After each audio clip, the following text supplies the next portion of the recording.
Hello, everybody, and welcome to Friends of the Force, a Star Wars podcast. I'm your host, Brad.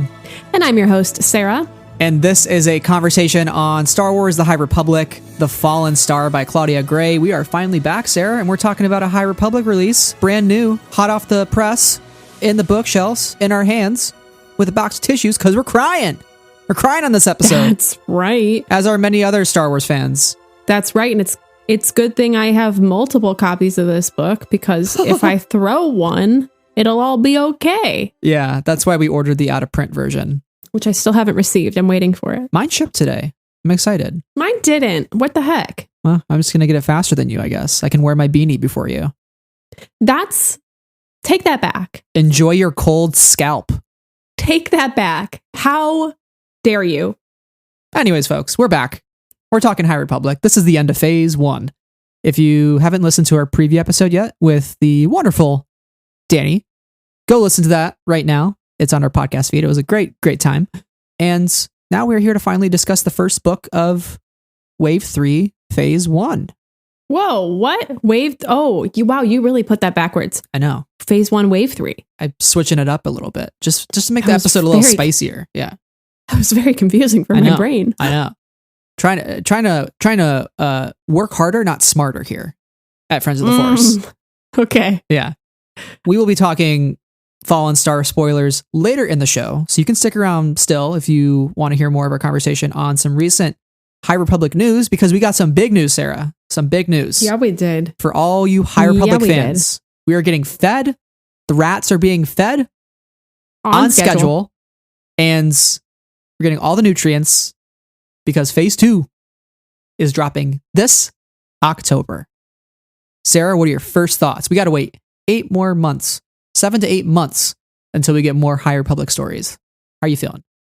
Thank God. This is a lot of work. I'm joking, but I'm also not. I'm genuinely grateful for the break, because I think I need a little bit of time to process, to decompress, to maybe turn my energy to something else before I dive into a new timeline in the High Republic. Yeah. So probably already know this because you probably also watched the live stream along with us, but we're going back to the past, 150 years in the past. And when I tell you that my brain just about melted when I heard this news, I was at work at the bookstore and I could not perform my work duties because I was sitting on the floor almost crying at this news. Yeah, this was incredible, but I'm really excited about it because I think it's going to give us a rest from some of the heartbreak we endured with this sort of story. And also this new era, what is it? Quest of the Jedi's second phase calling, what it's called. It's gonna be an era of exploration and invention. And I'm excited about it. Yeah. So take me through your process watching the live stream, because I know we were texting a little bit, but I don't know if I knew where you were, what you were doing. And also for HR purposes, you were also just at your work. I was at my lunch break, so I'm good. Oh, okay. Yeah, okay. So we're covered. You're in the clear. We're covered. You were not on the clock. Yeah, okay, great. Unpaid lunchtime. So yeah, as soon as the live stream went up with Christina Ariel, wonderful host, I skipped right to the end like a bad person. Because why don't they premiere the episodes live? You're so right. You are genuinely right. They need to do that. That way nobody can skip it. Premiere it so it streams live and people have to actually watch it live. Anyways, that's just a thought. If anybody's listening from Del Rey, if you have any power over the Star Wars YouTube channel, send them an email and let them know. But I skipped right to the end and I was I saw all the new authors and everything. And I was I wasn't really watching the thing in full. And then I watched it in full later. At first I heard 150 years and I was wait. So 150 years, this is 200 years, Phase 1. So we're going 50 years in the future. And Daniel Jose Older confirmed, no, this is 150 years from Phase 1. But wow. I mean, what is a more Star Warsian thing to do than to start with the middle chapter and then go back to the first chapter and then end with the final chapter? We're doing the typical 4, 5, 6, 1, 2, 3, 7, 8, 9. Did you predict this? Because I didn't at all. And when I heard it, I was well, yeah, that makes obvious, logical sense. It's like poetry. It rhymes, baby. But then I was also like, I am so dumb. Yeah. For not assuming this is what would happen. I don't know why we never thought that was a possibility. I don't know. But it makes so much sense. It makes so much sense. It does. It does. And it feels like exactly the right thing to do, especially after all this heartbreak we just endured. Like, give us some time to breathe with some new characters to love that will also break our hearts eventually. And then we'll go back to these characters with some other characters, like it makes a lot of logical sense in a lot of different ways. And like, while I'm sad to be leaving them, I'm also like so excited because it's a whole new world we get to open up again. Why do you think we need to go back to the past? I have some thoughts. Them being, I think the past will, for the reader, give us the knowledge that we know our heroes are going to need for phase 3 to win, to be victorious over the Nile. And so for us readers, we're going to know like they need to get that knowledge that we just read about. And so over the course of phase 3, once we come back to present day, after the events of the Fallen Star, which we're not spoiling yet, don't worry, we're going to be waiting, kind of, dramatic irony in a sense. We know where they need to get to. And so we're kind of watching them get to that point of like, oh, they know how to defeat the Leveler, or like they know how to defeat Marchand Rowe, or we know that like Charles Soule is writing a story about Porter Engle. So like clearly Porter Engle is going to be probably a very important character in phase 3. Maybe he's the key to all of this, perhaps. More 9-egg stew, please. Yeah, maybe he just makes 9-egg stew for everybody in the High Republic, and then like, and it solves world peace. Yeah, like the Nile come together, they have a great grand dinner and like No Space or whatever it's called, and the Great Hall, and they just live happily ever after. Probably not going to happen, but it's fine. Sounds great. Hope. Yeah. But why do you think we need to go backwards to go forwards? I mean, I think you're right on kind of illuminating the path forward for the characters that we've been following thus far. But I also think that this will actually start to fulfill the promise of, oh, this is the golden age of the Jedi. It's like Camelot,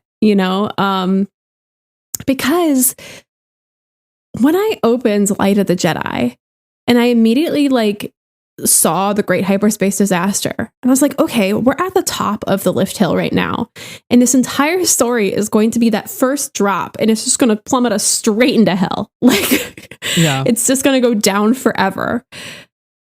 And so I've kind of been wondering where this actual golden age is. We get pieces of that idea in Lena So's in her projects and in what she's thinking about, her vision of the Republic, essentially.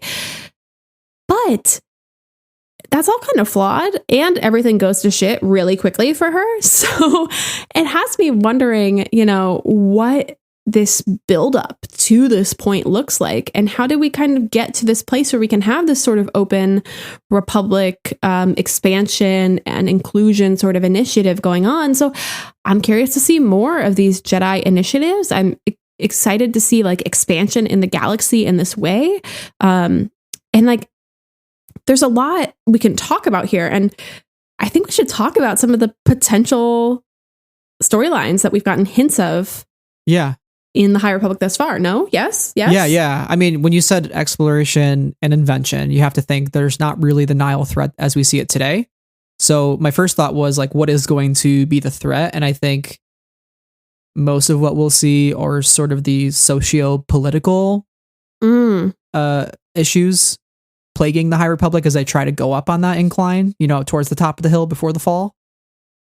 I think that's what we'll be mainly focused on. So some of the possible storylines that could fit into that, potentially. And this is what we know that has been hinted at throughout phase 1.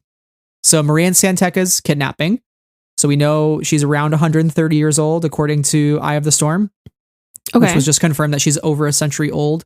So we know that we might see that, which included in that is, the conflict with the Santecas and the Graphs. So we'll see a lot of hyperspace prospecting, which will be really exciting. Maybe some more Naboo, because they're they're kind of there. Maybe some of the Spark Burns too, because I think they're part of the Santeca clan. I'm really energized by that, I will say. Like the idea that we'll get more of the conflict between the San Tekkas and the Grafs is something that I'm personally looking really forward to and that I hope gets expanded because there seems to be a depth there. Like a really interesting butting of heads that we've kind of gotten bits and pieces of, but I like really want us to see that in full. Yeah, absolutely. We also know from The Rising Storm that it was 150 years ago the Republic first ventured into Togruta space. I want it. So I need it. Absolutely, we're going to see that. I can almost guarantee you 100% certainty that we're going to see that storyline somehow. And it'll be interesting to see how the Togrutas, who are very, very protective of their planets and their systems, how they feel about a Republic that is trying to expand into their territory. So it'll be interesting to see, because we know over time they try to mend those relationships, and they sort of do in The Rising Storm towards the end. But it means that they had to be broken in the first place. Yeah. You know? Yeah. The Leveler's origins. This is probably the biggest expectation that I have. I think in order for us to defeat the Leveler, we have to understand where it comes from. So I think we're going to get a lot there and see maybe how it gets trapped in the ice below the in the ice caves of Ristan. The Blade of Bardota, how he got his name. So we already know Porter Engle is going to have a story. I think it'll probably be a comic from Charles. I'll be very curious to know if they go the same sort of route that they've been going with this huge ensemble cast and everybody kind of weaving through the stories, or if it's going to be more character focused throughout. Like, I'll be really curious to see the formatting of phase 2, especially. And I mean, I'm jumping ahead a little bit here, but if I jump ahead, we can go back. The fact that we have 4 new authors joining the High Republic. George Mann has more or less already joined the High Republic. He has written the little children's book, Battle for Starlight, and also some of the stories in Life Day Treasury with Kevin Scott. When a couple of those take place in the High Republic. But he's joining Lydia Kang, Tessa Gratton, and the Queen herself, Zoraida Cordova. So we are really excited about that. But also that might mean not only more stories being written, period, but it might mean a format change.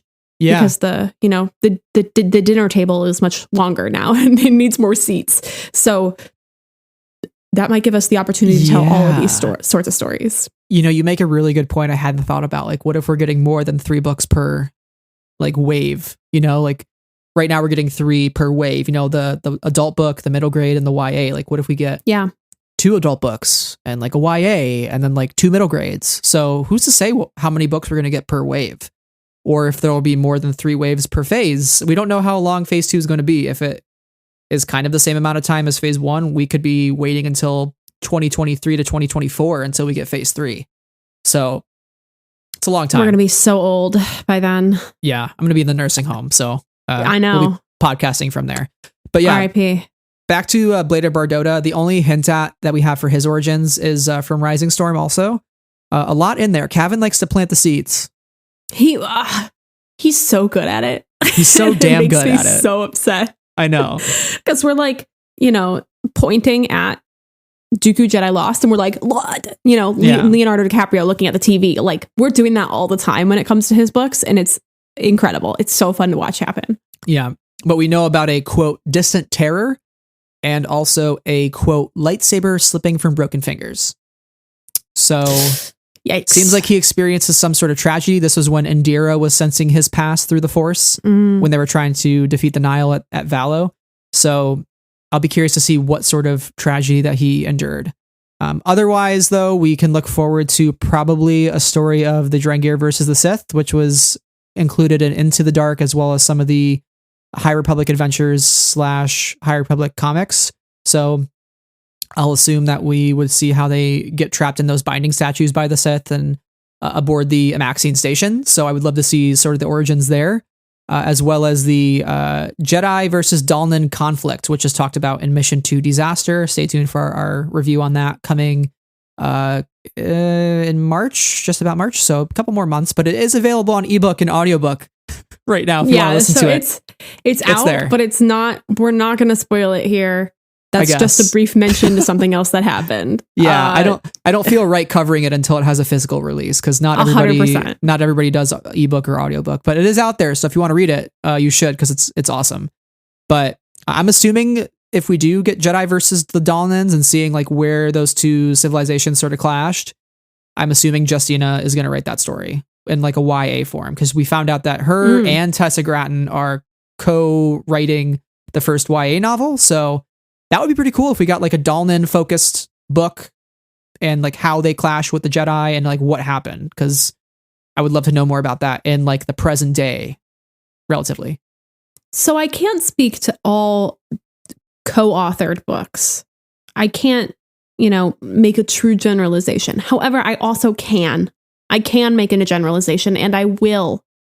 Often, co-authored books are told from the first person POV of two separate characters. Ooh.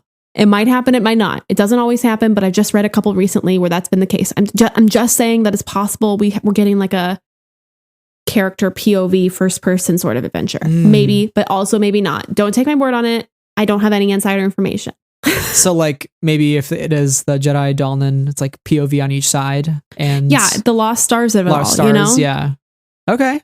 I'd be a fan of that. Let's do it. And the people do love Lost Stars. I will say, where's our sequel? I know Claudia's writing High Republic and we'd love her for it, but also a sequel, please. Yeah. Yes.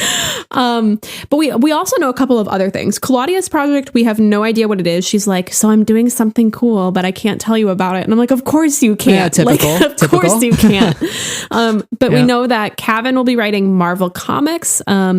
Charles will be writing the Porter Engels story, and Daniel will be writing an all ages graphic novel, like in the style of the Adventures series. To which I was like, oh, heck yes. Yeah. Oh, heck yes. So yes. My question, will it be something like Monster of Temple Peak that was originally supposed to be in a bound up version that got split up and it will be individual issues of a graphic novel? Or will it be something that is like bound together, sold in stores as a 300-page graphic novel story? I'll be really curious to know, but I'm really excited for it. I would assume along the lines of Monster of Temple Peak, probably. I'm personally hoping that it's, something that's bound up together and can be put in like a graphic novel section, and not in the sense of like once all the issues have released. Just because the graphic novel format is really accessible for kids. Just as a bookseller, like kids love graphic novels, and they're not necessarily as attuned. My store doesn't sell comics. We do sell trade paperbacks, though, of comics. But my store isn't, I don't see kids as tuned to individual comic issues as they come out over time than as they are to, I want to read all of the, Raina Tellegmeyer's Smile Guts, her whole series of graphic novels. Yeah. I don't know. Yeah. I don't know. But we'll see. We're excited about it. But yeah, those new authors, though. You mentioned them up top again: Zoraida Cordova, Tessa Gratton, George Mann, Lydia Kang. So all of these authors have or are going to be working in Star Wars. Zoraida has already written Star Wars stories aplenty. Crash of Fate, certain point of view stories from the Clone Wars anthology. George Mann, like we've already said, Dark Legends, Myths and Fables, etc. Lydia Kang wrote a story, Right Hand Man, and Empire Strikes Back from a certain point of view. And Tessa Gratton has a story, I believe it's about Palpatine, that's going to be included in the upcoming book, Stories of Jedi and Sith, which is coming out in the summer. We'll be covering here on the podcast as well. So yeah, lots of good stuff. I will say I'm very excited to see this. It's a welcome change for the High Republic. Not that I think we needed it, but like, we also kind of needed it because I think it's good to expand the scope and the perspectives that these authors bring to the story. Like, obviously we have the core MVP group. They're always going to be like the GOATs, like no question. It's cool to see the dinner table getting bigger and for more people to have a seat at it. And I would be curious to see like how that collaborative process also now expands. Like, is the group chat getting bigger now? Like, are they like, let's say there was no pandemic, would they have another retreat at Skywalker Ranch where like now you bring in another 4 people and you throw on the whiteboard and start tossing out ideas? I want to know what that looks like now with 4 other people who are coming in, not late into the game, but like in the middle of it. And how many of their ideas are now welcomed, right? Because they didn't get to really participate in that first brainstorming session, right? So how much are they involved with evolving the story, and maybe they're allowed more creative freedom because they're going back in time now versus like sitting within the established current day canon relatively.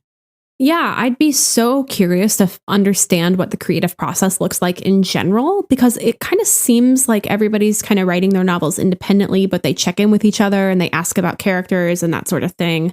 Like we know that there's a Slack channel that exists, that is like High Republic Slack. But I just want to be a fly on the wall in their development conversations about what they're writing, who they're collaborating with, what kinds of characters they're using, and how they have to work with others, because it's such a unique project to me, where not only do they have to work within the bounds of the canon they're creating, but they have to actively work with each other because they're all writing at the same time. It's one thing if you are, for instance, Adam Christopher, who's writing this book that takes place between 6 and 7, and you have to understand the canon bounds of everything that's come before and where your story fits within 6 and 7. Like, you have a lot of source material to go off of, but that's all established and in books, and in these films. But these folks, they're really having to work with each other actively in order to mold the story and along for their pieces to align as best as possible. So I imagine that, presents its own challenges as well as its own rewards. And again, what I would give to be a fly on the wall. And I'm hoping and praying, fingers crossed, that come celebration time, it is safe for everybody to attend, both, guests to the convention and fans to the convention, to where we can go to a panel where they're all sitting there and we get some not only details of their creative process, but like also some big reveals and the energy in that room, even if we all have to be masked and vaxxed. Like, I'm really hoping for it. You and I have talked off air about that panel potential. We're lining up. Like if they say like, oh, this panel is going to be 1 p.m. like we'll 1 p.m. 1 p.m. at Friday. Yeah. Like we're going to grab our Starbucks in the morning, grab our books to go sit in line, sit on the ground and literally wait there the entire day. Because I we want have to one be in priority. They could be like, oh yeah, the Kenobi panel's at 10 and Andor's at 11 and like Rogue Squadron's at 12 and then like the High Republic's at like 1. I'd be like, fuck it, I'll miss all those panels just to line up.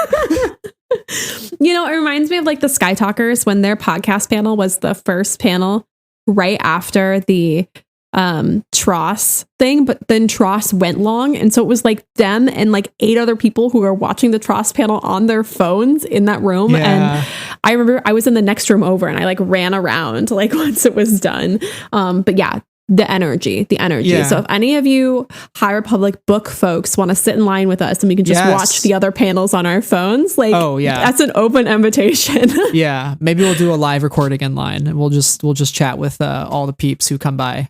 Yeah. They're like, what are you doing? We're like, we're just podcasting in line. Don't you? Well, there's going to be a lot to look forward to. I hope Celebration still happens. I know there's a lot of like questions about that, but you and I both got tickets to Star Wars night. Hey. Yeah. So we paid our exorbitant amount of money. Non-refundable money too. Non-refundable money to the people who already have a crap ton of money. You know why we did it? FOMO. We're shills. The fear of FOMO. Yes. Yeah. At least for me, it was the fear of FOMO. If I was the only one in our group that didn't have a ticket, I was going to be really upset. Yeah. But yeah, we paid the exorbitant amount of money in the non-refundable ticket in the pandemic because we are fools and we're really excited about it. Yeah, so hopefully absolutely. it happens. And if it doesn't, then womp womp, there goes my money. There goes my money. Yeah. Well, first blue milk of the night is on me, so we'll definitely cheers to High Republic at that point. The listeners are going to hear that. Yeah. So are you down? Are you game for that? Those are like $8 a glass. We're good. I'm saving up. I'm trying to save up. But okay, but really imagine if we get the High Republic panel that day. Like, I'm going to have so many blue milks. So many that night to celebrate. I'm going to be like blue milked out. I'm going to be a member of the Blue Man group because I'm going to be so blue. Honestly, I would respect that because the blue milks are exceptionally delicious. You're going to see me in the corner like dancing with DJ Rex, like just shouting at him to play like Freebird and Wonderwall. Play Wonderwall. There you go. Do it. Yeah. But anyways. Excellent. All right. So anyways, that was the big news. So that live stream happened on the 4th of January. You can go back and watch it. We'll include it in the description if you want to hear some of the thoughts from the authors, especially about Wave 3 as well. They had some things to say about all these new books coming out. So that's it for news. And now it wouldn't be a High Republic or Star Wars book review if we didn't talk about our indie bookstore of the week, Sarah. So take it away. Yay! It's my favorite time of all our book episodes. Just kidding. I love all the parts of our book episodes, but I do have to make a correction from our preview episode. And that is that I said that Octavia Books was Claudia's home store. I was like, and somebody else's, another author, but I couldn't think of who off the top of my head. And it's Daniel Jose Older. Guys, I should have known this. I remember him saying it. I'm really sorry that I missed that. But to make up for it on today's episode, I am excited to bring you another New Orleans, Louisiana bookstore. And that is Tubby and Coo's Mid-City Bookshop. You guys, I don't think you understand. I'm obsessed with this bookstore. They are a teeny tiny storefront owned by one person who might be one of a couple of booksellers at this place.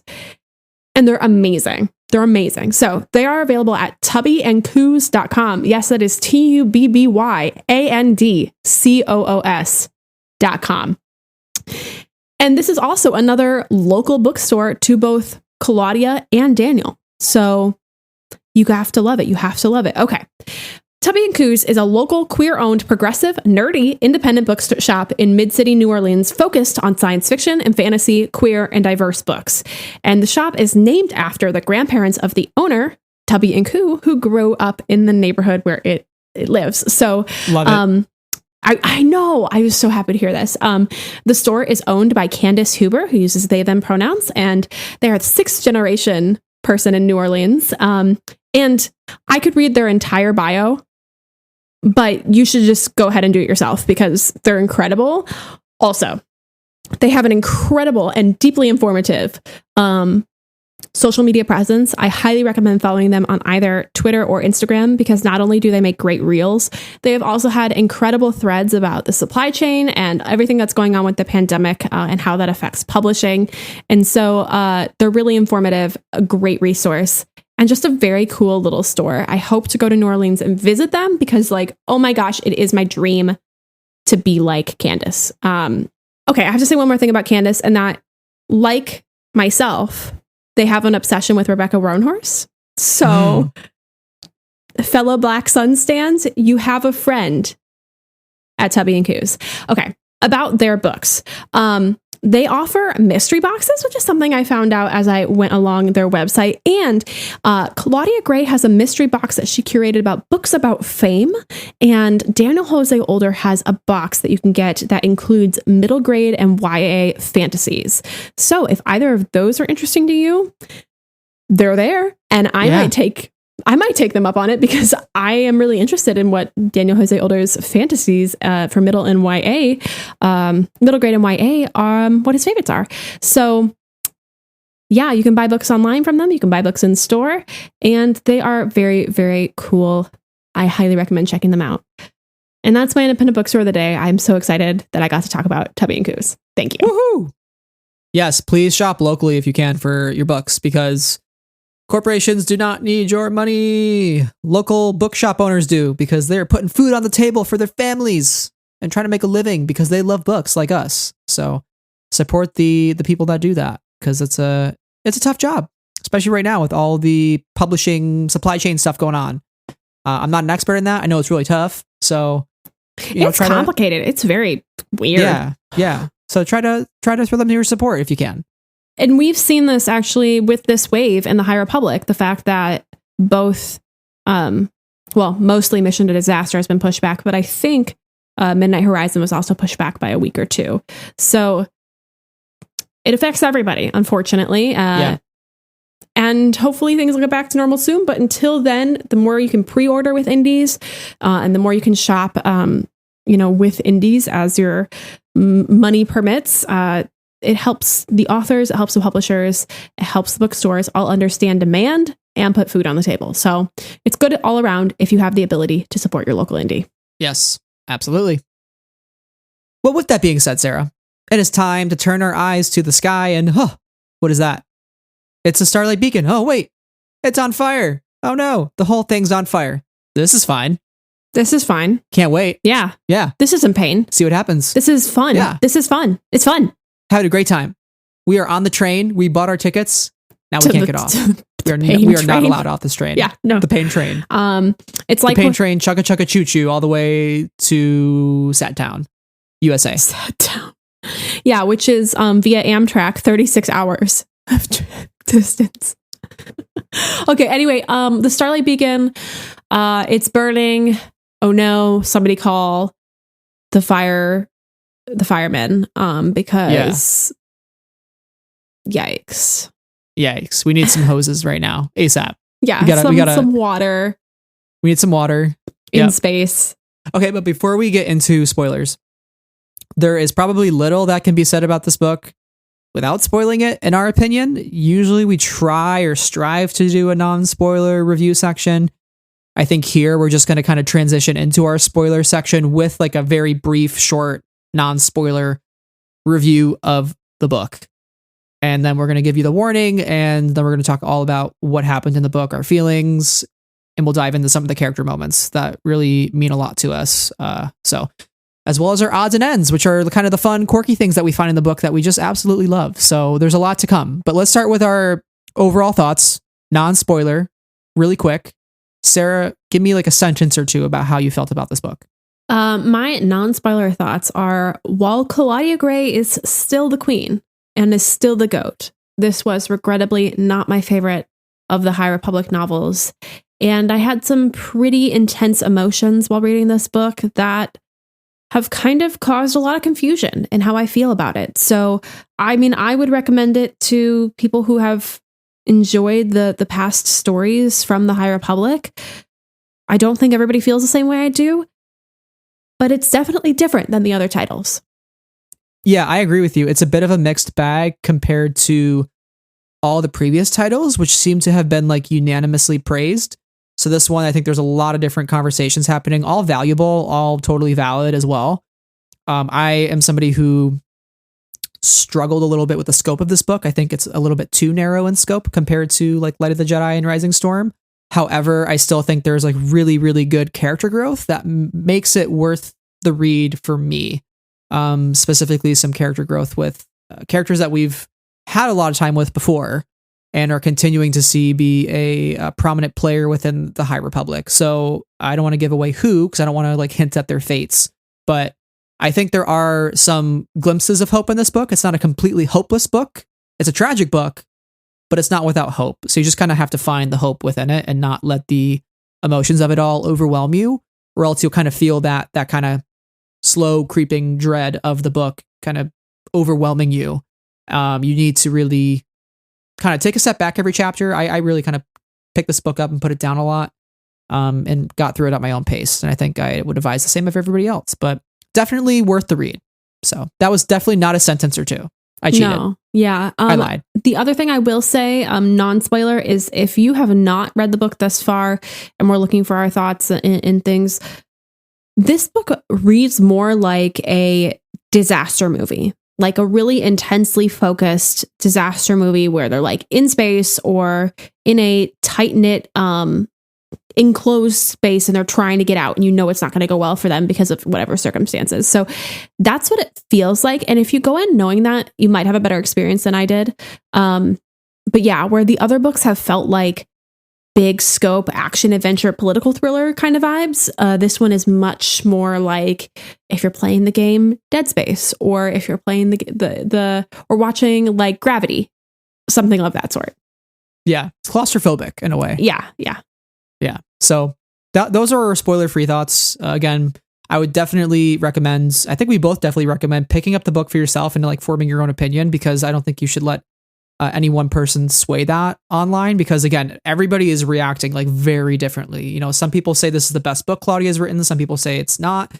Form your own opinions, read it, enjoy the ride for what it is. because there are some really great moments that we're going to talk about. So with that being said, spoilers ahead. If you haven't read The Fallen Star by Claudia Gray, this is your last chance to turn back now, because we are going into the thick of it. Ugh. It's been a while since we made a Backyardians reference. Just got to say I know. It's like that phase came and left, but we're keeping it alive here on Friends of the Force. Yeah. Because it's good. Not? It's good stuff. Yeah. So, again, spoiler warning in 3, 2, 1. Everybody died, actually. Did you know that the Starlight Beacon was on fire? I couldn't tell by the several explosions, the people getting sucked out into space, the leveler aboard, the flames, the Rathtars, all of the above. Yeah. It's not a fun time for our heroes. No, not at all. It was the Titanic, and we knew from the moment we opened this book that it was going to sink. Yeah. So what was your feeling, I guess, when you received the book in the mail from Del Rey? And like, were you eager to open it immediately? What was the vibe? A big sense of panic set in immediately, because I knew this was a tragic book. I knew we were bracing for the worst of the worst. My prediction is that it doesn't get worse than this. I think this is the worst it will be. I think in terms of the scale of death and the blow to the Republic, I don't think it can go any lower in terms of the Starlight Beacon, right? Like the greatest of the great works collapsing and being destroyed. I don't really think it gets worse than that. You know, Snape kills Dumbledore in book 6, right? Yeah. Like, you know, phase 3 is called Trials of the Jedi, right? Correct. They're going to rebound. They're going to rebound hard. Again, I'm an optimist. I just want to like throw it out here. Like, don't get your hopes up too high, because it could be like it could be worse. It could. Again, my prediction is it won't. There's still going to be a lot of hardship along the way, but I don't think in terms of the scale of what happened to our heroes, they're going to be dealt as big of a blow as they did in The Fallen Star. So with that being said, my experience reading this book, several times I had to put the book down and go, Claudia, why? Why, Claudia?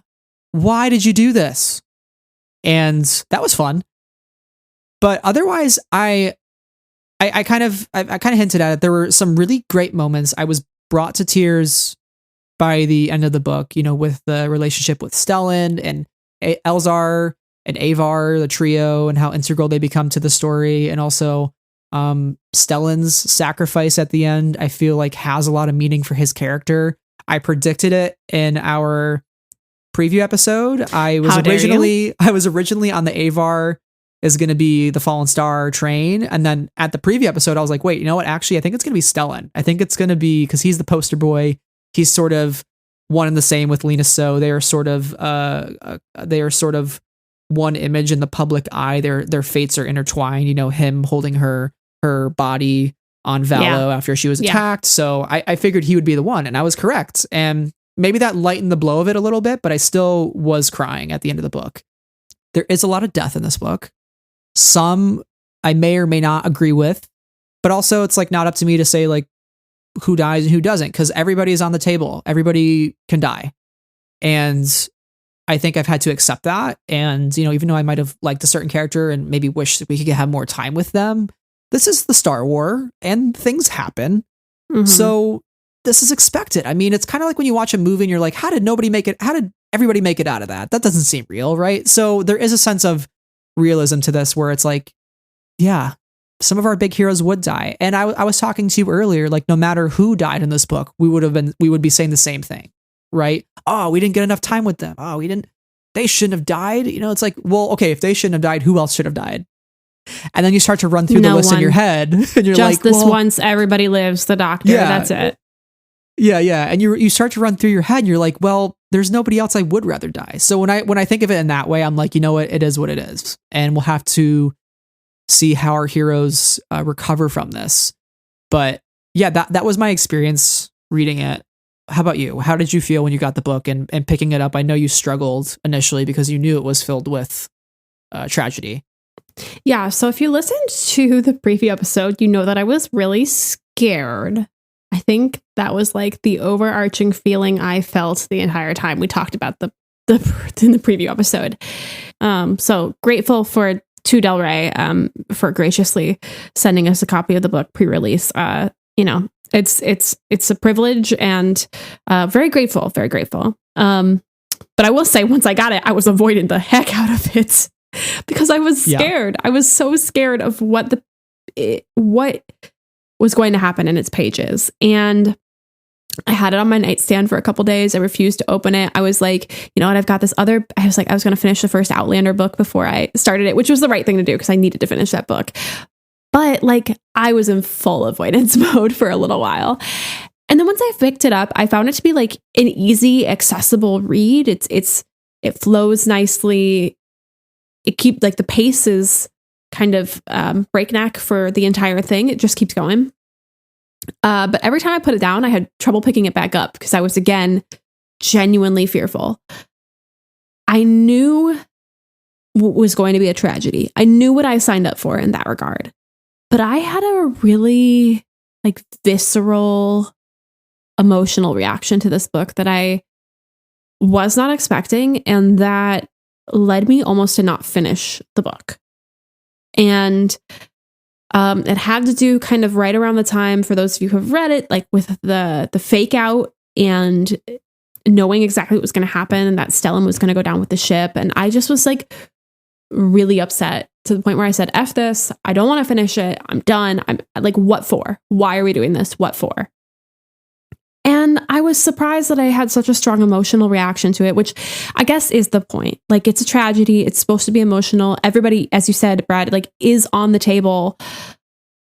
But I guess I was just extra sensitive to it. And it really hit me in a way I didn't expect. And it hit me with that sort of negative emotion.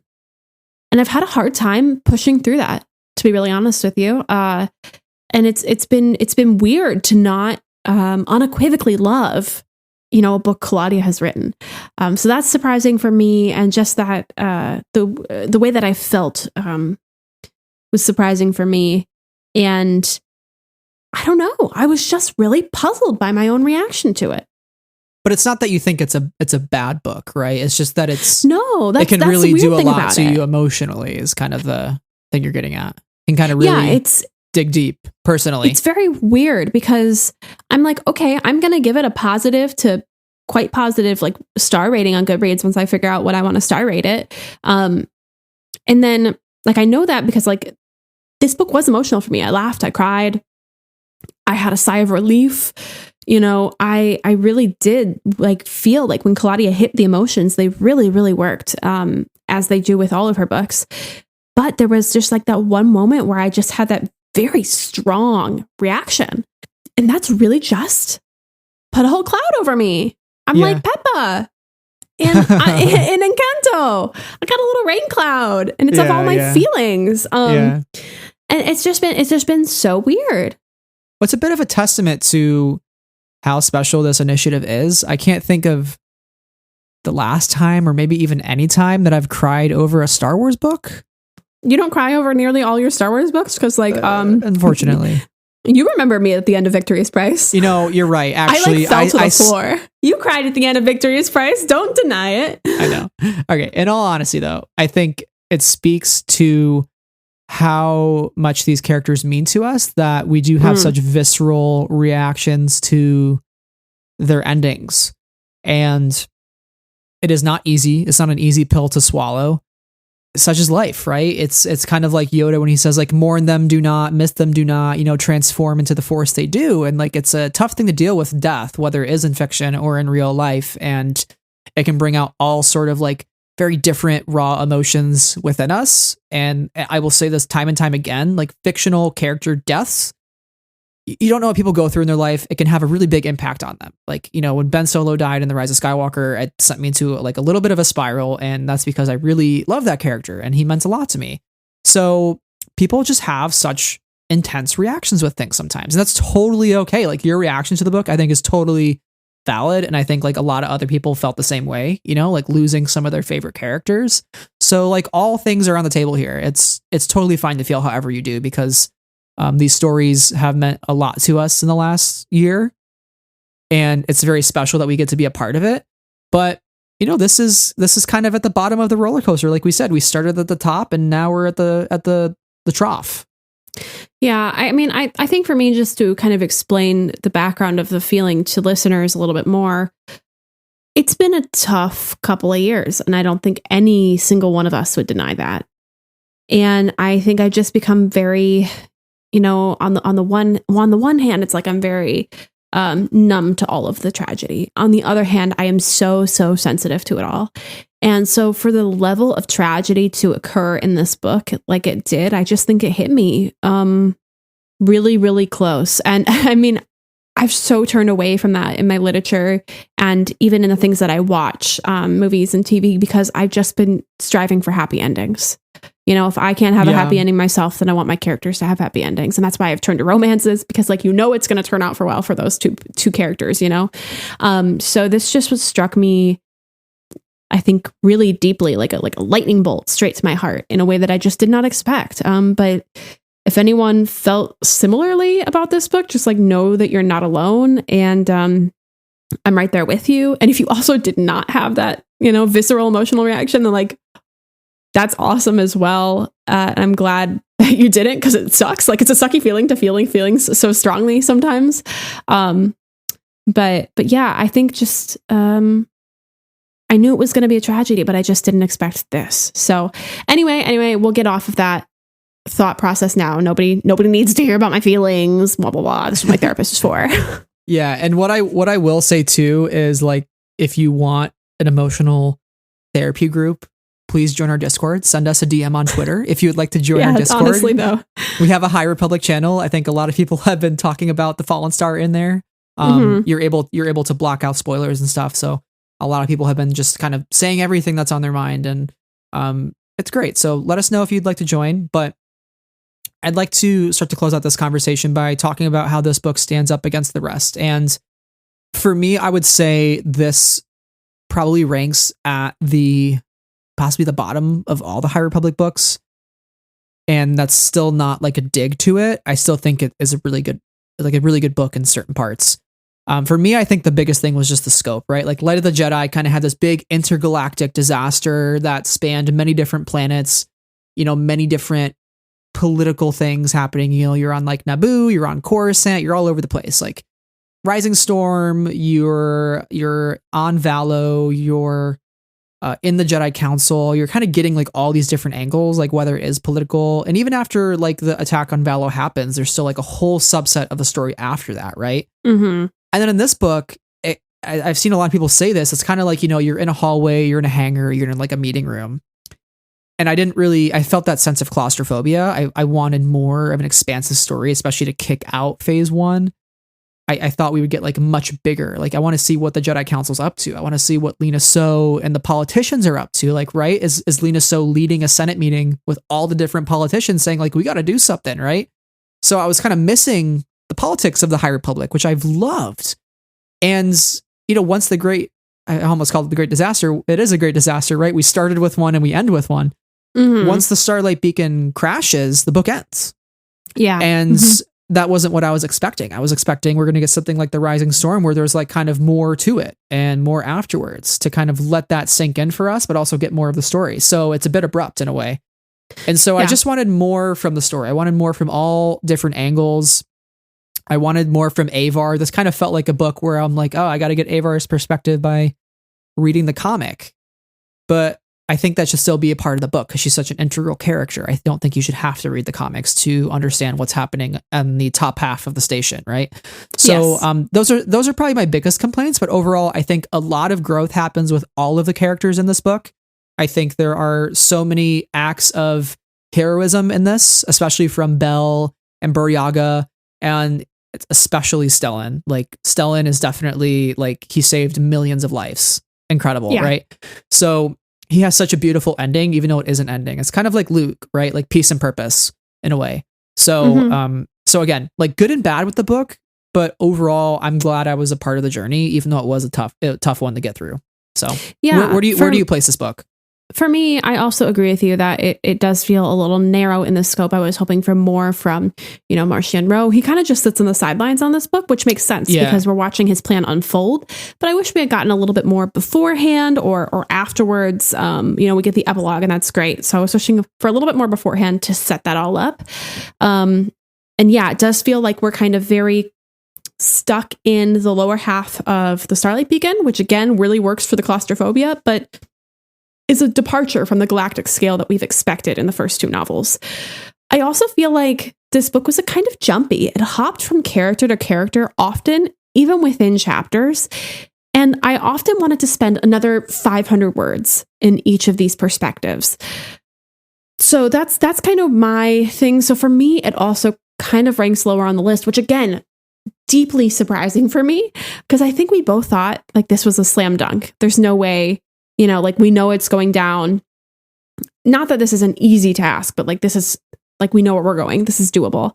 But the more I think about it, the more that I think that this is probably an impossible task to ask of any author or writer to encapsulate, the top half and the politics. Like it's a huge scope, even bigger than The Rising Storm, which felt so big. Like I have no idea how Kevin did that. So I don't know. It's not my favorite. We knew it was going down, but I didn't felt like we got enough time with everybody. I think you have said multiple times off air that the book could have been 150 pages longer and we would have been just as engaged. Yeah. And so I feel that as well. Yeah, because the Rising Storm was another 80 pages and Light of the Jedi, I believe, was another 40 to 50 pages than this. And that's a big difference. Like even another 40 pages could be huge, right? There were some moments, like especially with The Leveler, I would have expected more of a shocking, horrific reaction from some of the people, like Stellan, for instance, learning that thing is a board, like the thing that killed Loden. And I feel like it's kind of glossed over, like his realization of that. I'm like, but like, isn't that the thing that Stellan feared? Like he finally felt fear again from that thing. And so like, shouldn't he feel that here? And I don't think I like quite got that right when he found out about the husks happening. Yeah. And so it's moments like that where you said, I want another 500 words right then and there to get inside his mind and feel the fear and feel the sweat on his palms and the shaking in his legs. I want all of that. I want the emotions of the character. And I don't feel like that came through as much as I would have liked it to in certain parts. But still as a reader, I felt the dread and I felt the panic setting in for myself because I knew what was coming. Yeah. And I do have to say, like, I think a lot of the dread and the fear is actually coming from the reader. And the way that The Rising Storm ended was such a shock to the system. We were like, what the fuck? That, we knew the Leveler was involved. We knew the Starlight Beacon was going down. And I think the book relied on us already having feelings about that in order to push its story along. But again, I do wish we had gotten a little bit more time with everybody just to kind of play in that headspace more. Yeah, absolutely. Well, do you have any other thoughts before we get deep into the characters of this book? I have a couple, and if you will just bear for me 1 second. Yeah. Somebody tweeted. Let's get their handle here. Their handle is at Kofi Outlaw. It's KOFI Outlaw, and they said, "Light of the Jedi, The Rising Storm, The Fallen Stars. Are these book titles also references to Avar, Elzar, and Stellan, respectively?" What did you think when you read that tweet and after I sent it to you? Because I was like, oh my God. I was like, how did we not notice that? First thing, right? Like we sit It here tracks. and talk about these books for 2 to 3 hours and we're like, we haven't talked about that yet. Like that is the parallel device that's happening with all these titles. Like, come on. The other thing I want to touch on is that, and we're probably not going to talk about it too much, like within our character discussion. So I wanted to mention up top that the asides, like the moments in parentheses throughout this book are so good. I was immediately like, yes, I love you. They add so much like little character to this story and they bring a sense of levity that in like the most random of times. And I can't wait to talk about a couple of those moments throughout our character discussion. But like, yeah, they were good. They were good. And then my other thought was like, they really took a lot of time to talk about this sense of dread and you could kind of feel it. It was really interesting for the Jedi to explain what they were feeling, like this opacity of the Force that Indira mentions. The way that they're talking about how the Force is gone was really creepy within the levelers like point of view. Yeah. So I thought that was really interesting. And we're probably not going to talk about that specifically throughout our character discussion, but I just felt like it needed to be mentioned because it was very curious and I think well done to describe all the ways that nobody was feeling the Force. Yeah, that was the one thing I actually shocked me the most was the absence of the Force or the dulling of it. I think it's interesting how the leveler is able to do that. And I loved how Elzar was one of those characters that had cut himself off from the Force. So he seems almost invulnerable to it. But then when he did start to tap back into it, he felt it immediately. He was like, oh, this is what people are talking about, right? And he gets close a couple times to the leveler at one point when he's going towards the thrusters through the radiation. Like he almost gets husked. He's pretty close. We almost lost our boy. There's a couple moments where folks get close to being husked, and I was like, I'm alarmed. Yeah. So I was a little worried about Elzar because he started to feel the heavy limbs setting in, which once you start feeling those heavy limbs and the world starts melting around you, it is too late. And literally all you can think about is your fear. You're like, no, that's bad. Yeah, I got to ask you, when you knew that those containers were aboard the Starlight Beacon and they said like Rathtars, you're like, nah, it's a leveler. Did you know right away? Because like I knew right away that as soon as their senses were down, I was like, that thing's in there. No, I didn't know right away. I mean, no. I just kind of assumed that the leveler was going to be there, that I didn't put like the Rathtars and the leveler thing together. Don't worry about it. I'm just stupid. Because there are Rathtars in the book. Yeah, I was shocked by that. I think I was more focused on the fact that there were Rathtars and like that was than that being the measure by which the leveler was released. Like I was completely focused on the wrong thing in that moment. Yeah. But anyway, Rathtars. It just felt like everything that could go wrong did go wrong in this book. I was just like, every time I thought like, maybe the Nile aren't so smart. I'm like, nope, they literally thought of everything here. Like they really went the extra mile. But what I did love though, and we'll get more into this in the like when we talk about the vessel crew, is like some of the ordinary people who are aboard the Starlight Beacon play such a pivotal role and like kind of thinking outside the box. And again, we'll get into more specifics, but I liked that too, that it wasn't just up to the Jedi to save the day. It was up to everybody, the ordinary folks who were there just to take refuge, right? So that was probably one of those moments of heroism where I was like, yeah, this is some good Star Wars. Like, everyday people, the good-hearted engineer, the good-hearted pilot, they're all coming together to come up with a plan. And I think that's what one of the aspects I love the most. But I think we should start to get into the characters. But before we do that, Sarah, we're going to have a candlelight vigil for the Fallen. And we're going to play some music. Okay. Thank you, editor, who does this. It's me. I wonder who it is. Yeah. Who could it be?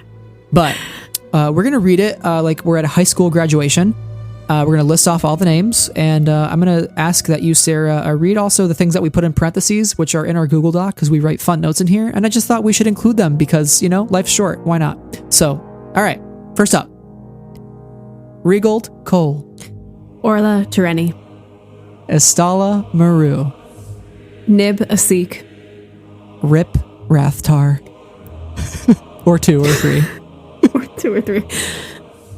Buryaga Agaburi, but maybe not. Who knows? Kama, Wookiee King. Coley Lynn. Died like a punk.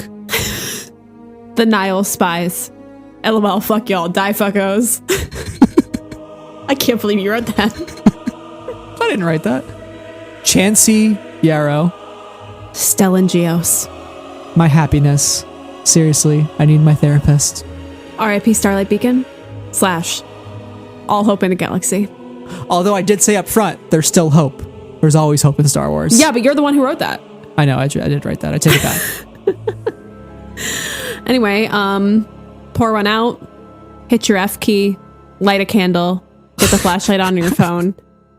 Because that was a rough go. Yeah, that was rough. Who were you most upset about? Let's just do a rapid fire. Orla, hands down. I thought her being the only way seeker of the High Republic, I was just not expecting that. I thought she brought something different to the Force and the Order. So I thought she'd be around a much longer time. But I was very shocked by that. I wish we had more of her. Again, wish we had more of her perspective throughout this book, knowing she was a goner, being such a key character. But it's okay. And she's on the cover. So I should have known that she was going to be a goner. Most of the people on the cover die. So yeah, how do you feel that more people on the cover are dead than alive? We've talked about this cover that before. Was rough. So Loden was on the cover of the first book, and he's a goner. Yep. So Yep. What about you? Which death shocked you the most? Estella Maru. I knew it as soon as he died. I was like, she is so screwed. Like So let me explain. Oof. Like we get this one moment where it's like, where Elzar is like, oh my gosh, all the people on the top, Estella Maru.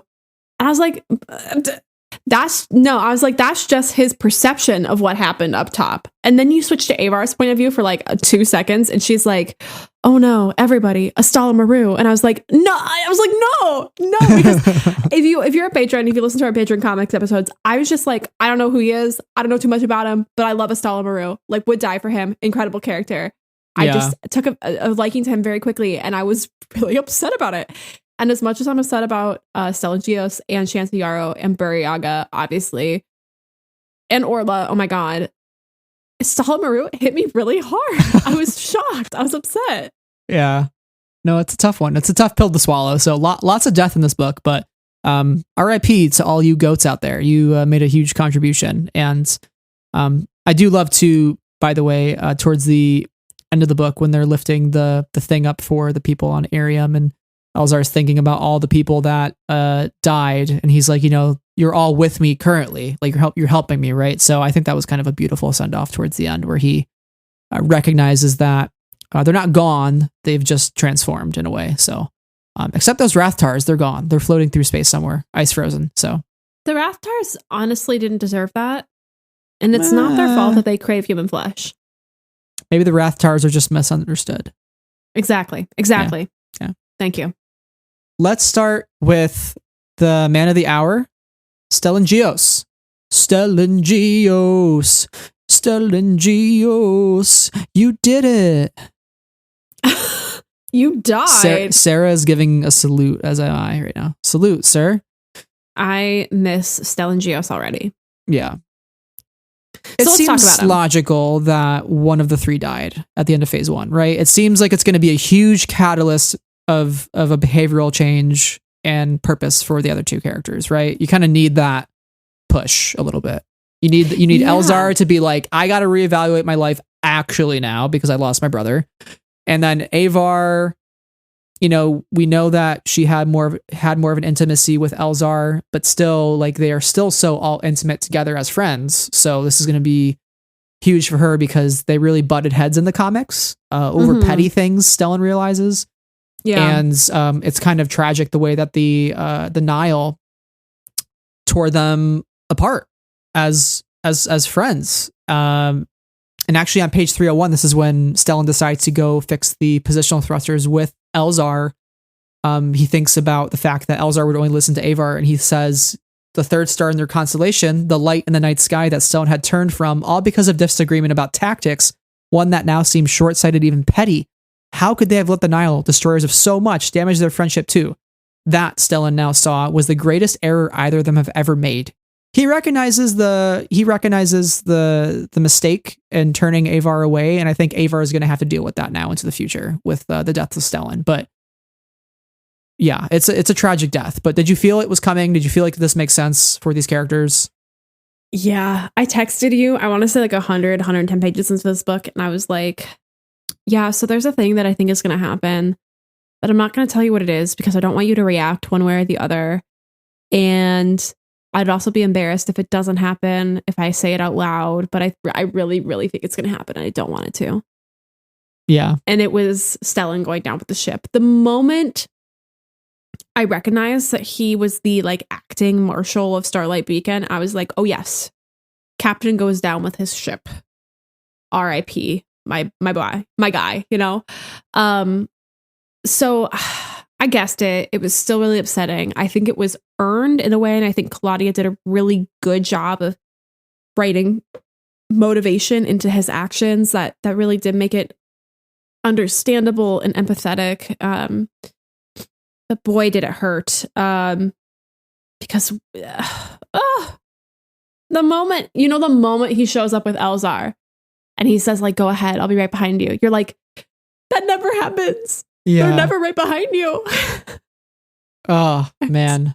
I just was so sad. It really is brutal. It really is brutal. But let's go back to the beginning and like where Stellan starts out. And I think the weight of leadership is definitely stressing him out. He just seems like not himself, right? He's like not sleeping. Even when he does, he's having these like horrible visions of all the people he loves around him, like dying, kind of like Elzar was. There's something obscuring his connection to the Force. He's quite not sure. He's just not good. Right. Yeah. And even when Elzar visits him, he's like, he's slow. His voice is raspy. He looks ill AF. Like he's just an insomniac not at this point. Sleeping. Right. So, and he also notices that he's not just hiding, the physical pain, the pains of leadership, but also the emotional distress of everything. What he saw at Gryzal, we saw this in Trail of Shadows when Sion suggests that maybe it's all a hallucination, and he lashes out very quickly. He's right. Really upset. Yeah, so he is just not doing good, right? The weight of the galaxy's on his shoulders, and he's now the new Marshal of Starlight because technically Avar abandoned her post, and that's another thing, right? He stole a position out from her, and I think he feels a little bit of guilt and a little bit of remorse for that, especially towards the end. Especially towards the end, because for a while there, he's like, suck it, Avar. And that's some of his negative emotions with the absence of the Force showing up, which is so interesting to kind of see these characters with an absence of the Force. They're guiding light. So there's a moment where he talks to Avar and she's like operating in what capacity? He's like, as the Marshal. And he said, saying it was every bit as fulfilling as it shouldn't have been. Oof. He felt some pride. He felt some anger. He was upset with her and was like happy to be taking the spot from her because of these absurd choices she was making in his eye. And so it's really interesting to see him, I don't want to say let loose because it's not even something he's consciously doing, but to see him act in this way that he knows is not logical or rational for him. It's sad because it's so clear how heavily everything is weighing on him that these emotions would take to the forefront. Yeah. It seems like most of the people on Starlight are kind of not themselves in a way. And I wonder if that is because the Force is not speaking to them in the same light. Like you said, they don't have that North Star anymore. Yeah, I would say that's definitely a reaction to the Force not being present because, we know who these characters are and we know who they are under stress as well.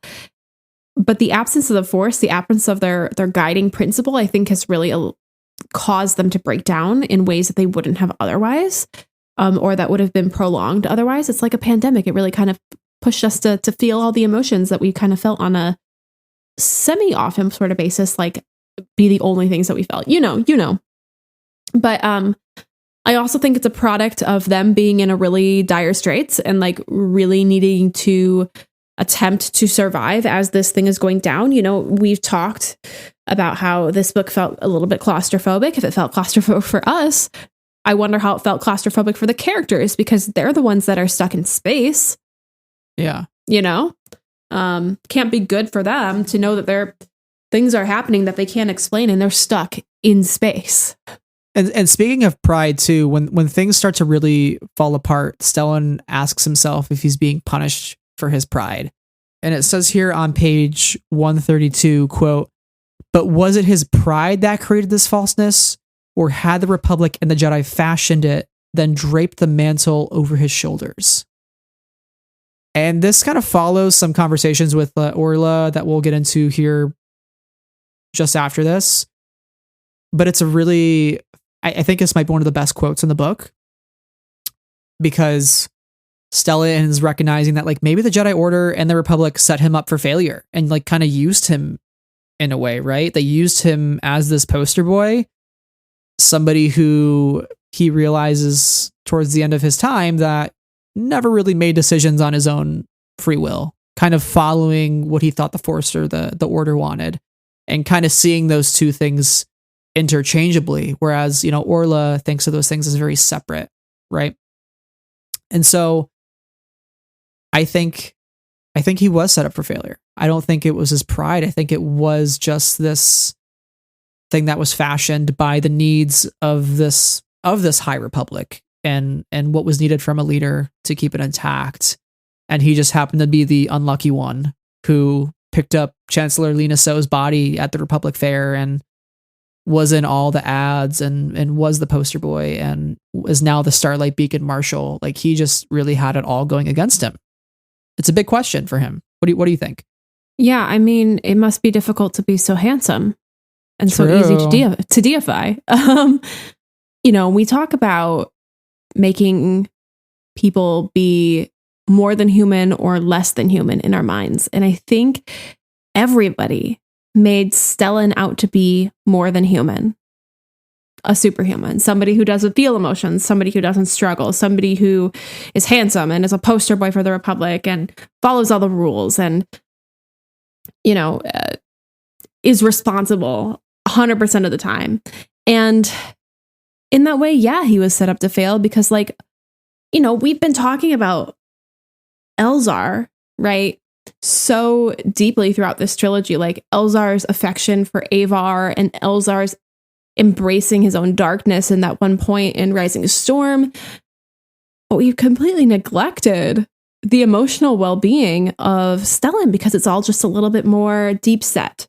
Whereas Elzar is very outwardly problematic, and not in he's a issue sort of a sense, but he has issues kind of. Stellan keeps it all a little bit more tampered. And so, yeah, of course, he was set up to fail in this regard. Yeah.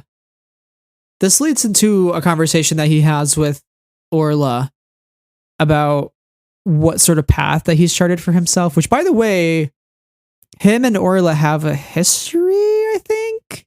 I don't know. I don't know what to pick up because Elzar's like, why did you put me with a Wayseeker? You must have a history with her. And yeah, Claudia Gray, what are you putting down? Yeah, Stellan's like, Stellan's like, it's a long story, and then Elzar responds, a very good one. Which, what does it mean? What does it mean? It's like when Qui-Gon is like in Master and Apprentice, where he's like, yeah, I once had a relationship with that person, right? And Obi-Wan's like, what? Excuse me? It feels like that. It feels like one of those moments where you're like, yeah, was that meant to be sexual in nature? Yeah. So, whether or not that's what Miss Gray intended, I might read into it a little bit. Yeah. I might a little bit. Where's the fic on AO3? But okay, anyways.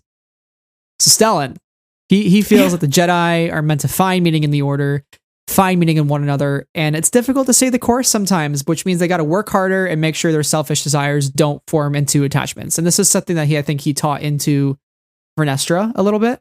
I think Vernestra carries this sort of, which, by the way, I don't know how Vernestra is going to react to the death. Oh, I just had that realization. It's going to be brutal. Oh, brutal. No, come on, no, wait. Yeah, it's gonna be bad. Why would we do that to her? I'm upset. Stellan's talking to Orla on page 76, and I'll have you take Orla's here. So he says, "Forgive me, Orla, but you've never found it easy to walk a line." No, I haven't. You've found it all too easy, though, haven't you? Stellan Gios, the brightest of the bright, the bravest of the brave, symbol of all that is good in the Jedi Order, youngest member of the Council in quite a while, and front and center of every publicity effort the Republic makes on our behalf. Don't misunderstand me. You look good in the spotlight, Stellan, but I know you well enough to realize how easy you are there. You've always had to be the golden child of the Order. You never felt free to search or to fail. You've never had the luxury to chart your own path. Is that why you're threatened by the Wayseekers who do? Mic drop. She's just serving it to him, serving the truth. She really went for the throat. Yeah. And she's right. She's right. She's really not wrong at all, because this is something Stellan doesn't know who he is. He doesn't know why he makes decisions. Relatable. He really only follows what the Order and the Force intend. And I don't think that's like a healthy way of living, because he's not giving into like his most basic human functions in a way, right? Like, and even like Vernestra, I think, learns from him, but forms it into her own knowledge to say like, you can't have attachments. It's just about balance.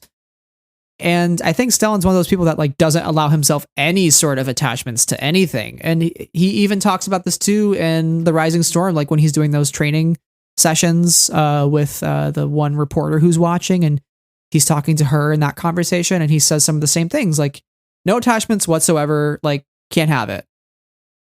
I'll be threatened. Like I won't do my duty if I have those. It's like, well, you have two best friends, don't you? Right. And even he feels like, I think he started to get away from that trio a little bit, because he knew that Elzar and Avar were connected in a way that he could never be, or that he didn't want to be. And so that made him a little jealous. It made him kind of wish he could have it all. And it's really tragic that once Orla falls to the leveler, he thinks that maybe she was right. Mm-hmm. It sucks. You know, he wishes he could go back and change what these are some of his last words to Orla. Some of their last conversations, right? So there's a little bit of tragedy in that. And sometimes when we lose a loved one, in reality, it's not always the way that we wish we could have said goodbye to them, right? Like maybe some things are left unsaid, or maybe you get in a fight, right? It's like the classic Spider-Man, Peter Parker, stop lecturing me, you know, like Tobey Maguire says to him in the car. And then that's like some of the last words he says to Uncle Ben, and Uncle Ben gets shot. So it's one of those classic scenarios in fiction where so much is left unsaid.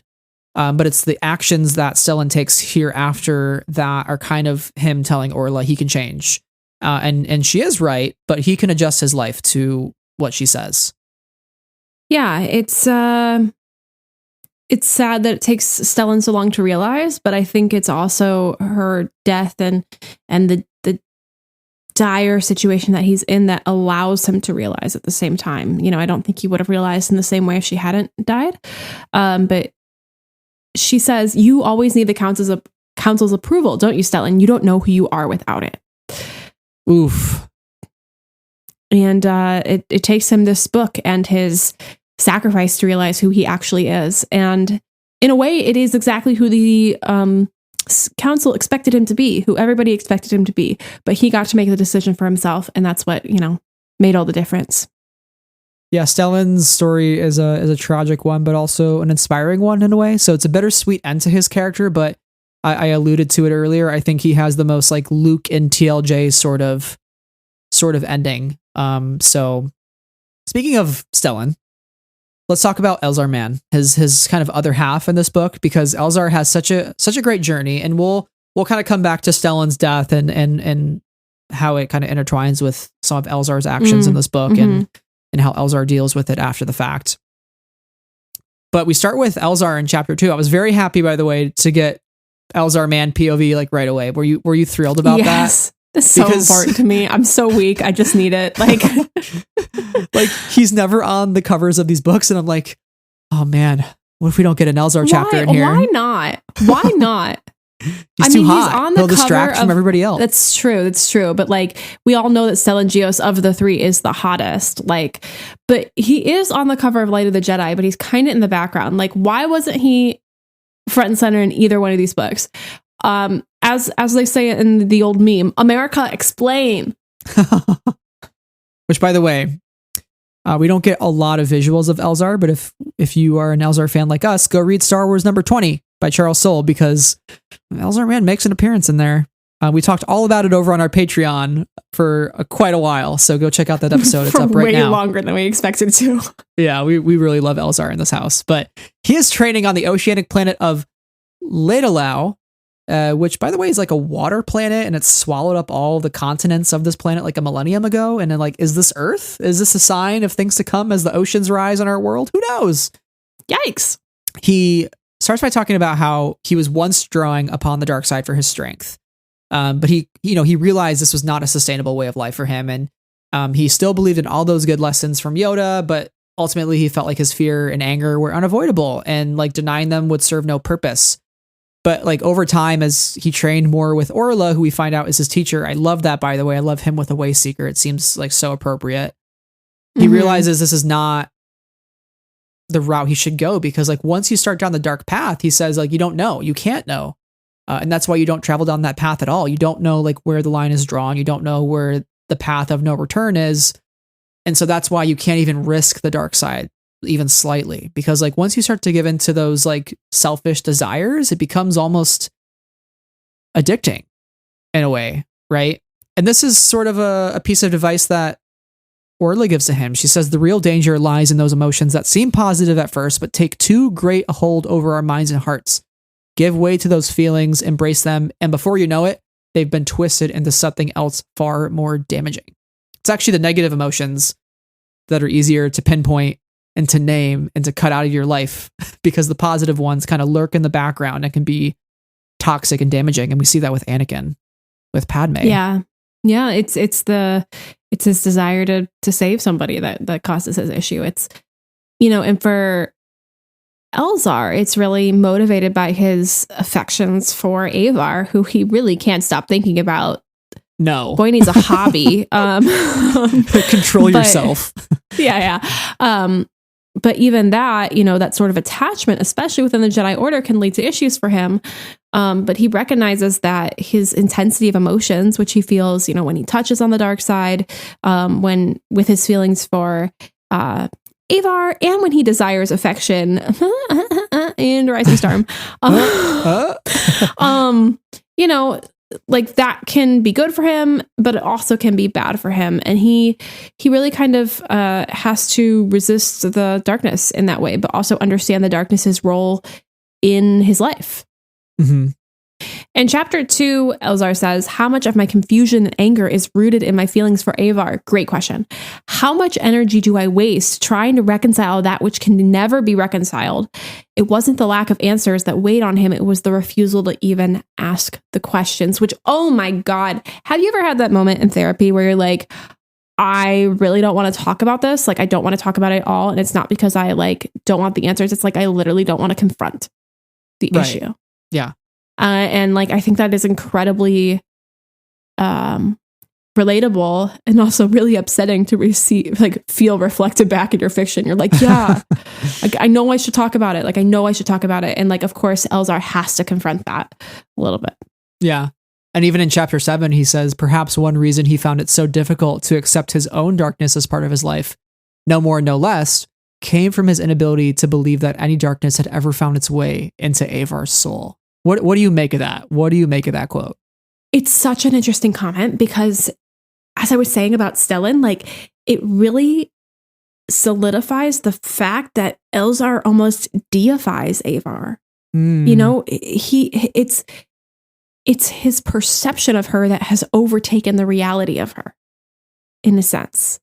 When you love a celebrity and they become more than a person because you're just so obsessed with them, you think about the details of their private lives or whatever, that you have no idea about, because you'll never meet them. You don't know who they are. I mean, it's kind of like that, except they do have this relationship. Elzar sees Avar as the ideal person, and he's willing to understand that she's a person too, with flaws and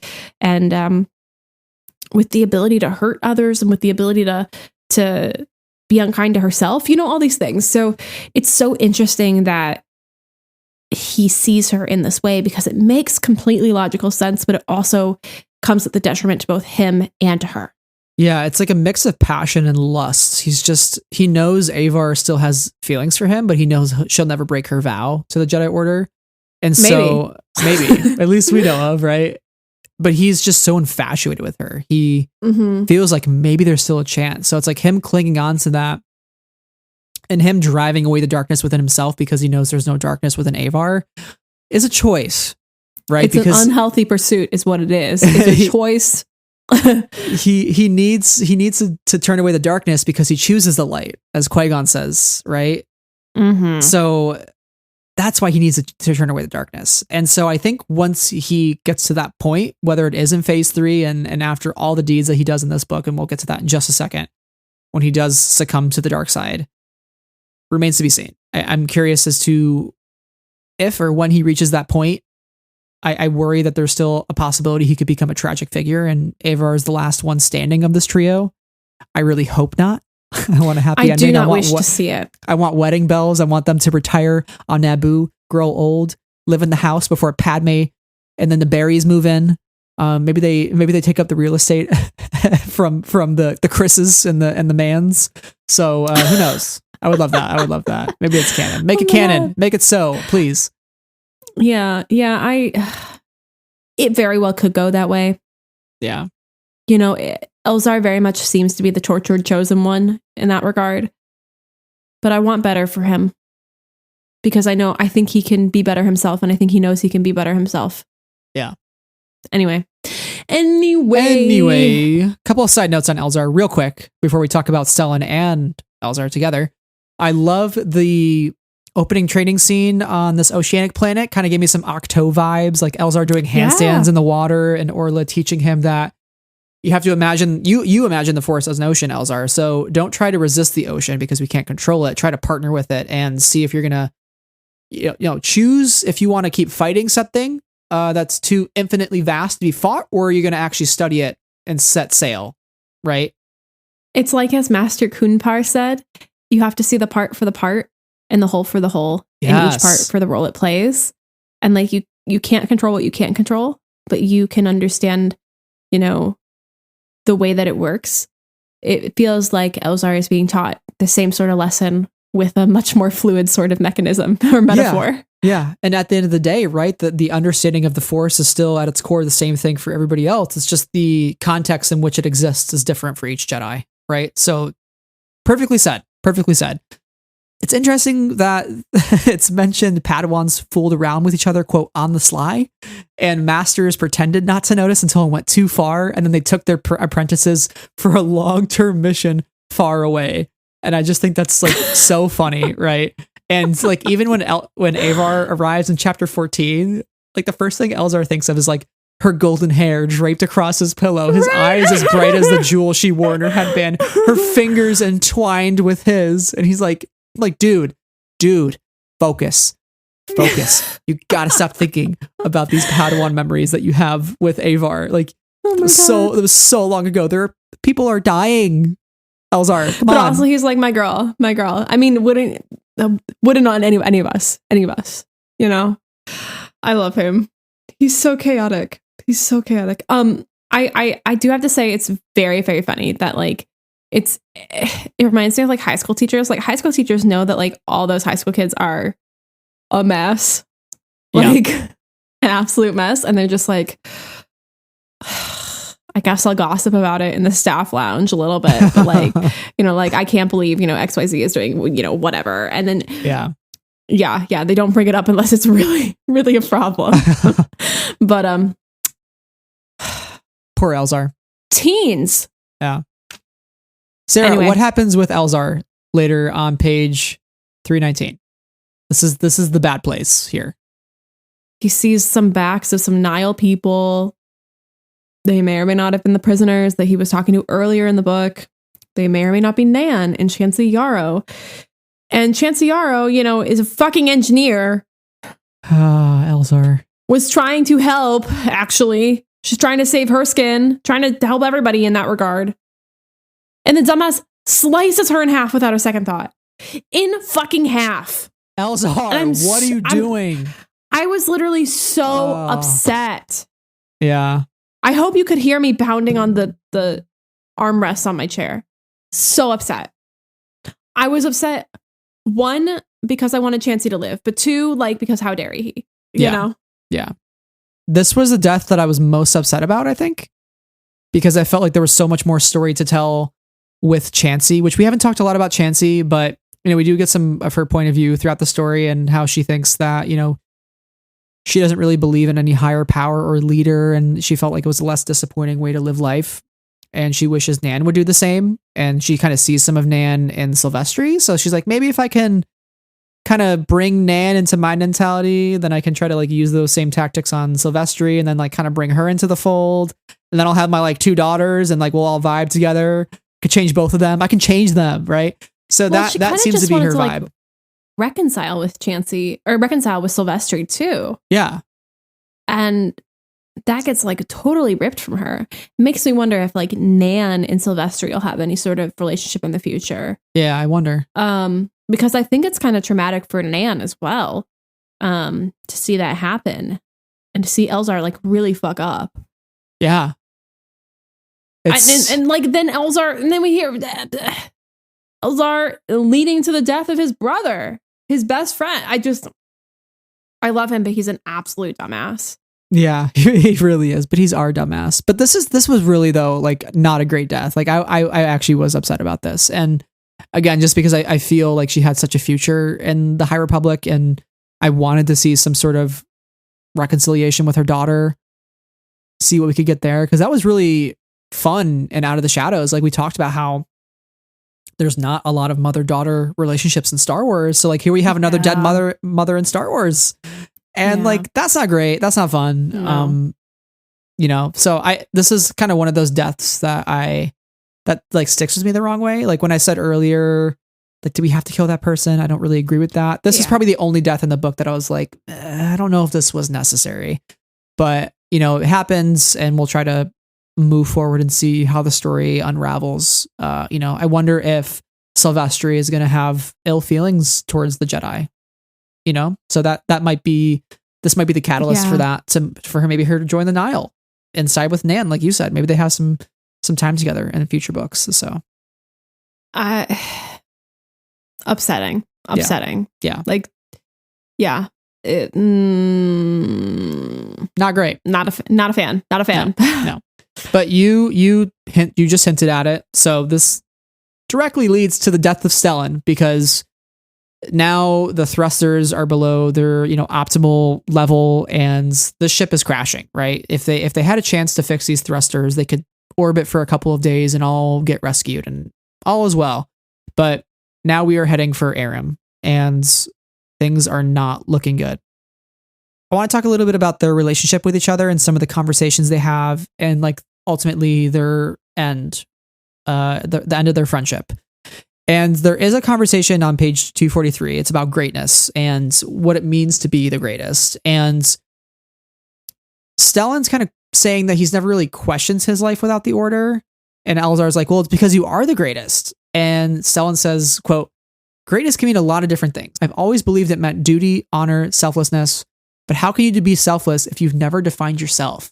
Because I never have, Elzar. I've lived as the Jedi exemplar, poured myself into a mold shaped by others, take away my ability to use the Force, and I find myself left as a man I hardly know. And Elzar's like, dude, you gotta not question your existence right now. Like, this is not the time. And Stellan's like, no, it's exactly the time because we need action. And I think this is the first time that Elzar says that he's really seen this sort of vulnerability from Stellan since they were Padawan. So it's kind of like the Stellan of old coming back to the forefront. And I think Stellan has had these walls up around him for so long that Elzar doesn't recognize many parts of him. So I think that's promising for Elzar to see. Mm-hmm. But the fact that it's so short-lived, you know, to see his brother really come back to the fold and really be who he truly was before the Order, which is this great, still amazing person that Elzar became best friends with, it's sad, right? It's like you finally get what you wanted. You got your friend back and then only to lose him right away. Yeah. Stellan says to Elzar, you've had the strength to walk your own path. Even if the path was crooked at times, it was yours and yours alone. You and Avar, you've always known who you were.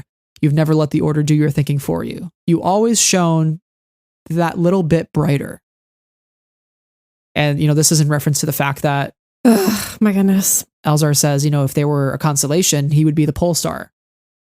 So, and Elzar tells him, but you were our pole star, our guide. Don't you know that? And Stellan says, I'm glad you think so. Whew.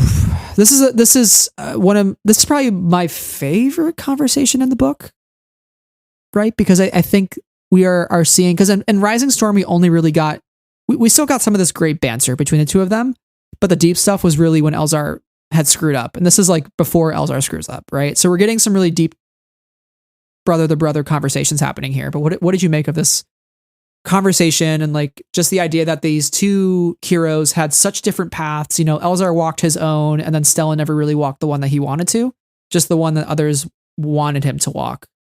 It just like hit me in like a very different way. I know we talked before, we started recording. I was like, I don't know what I have to say about this.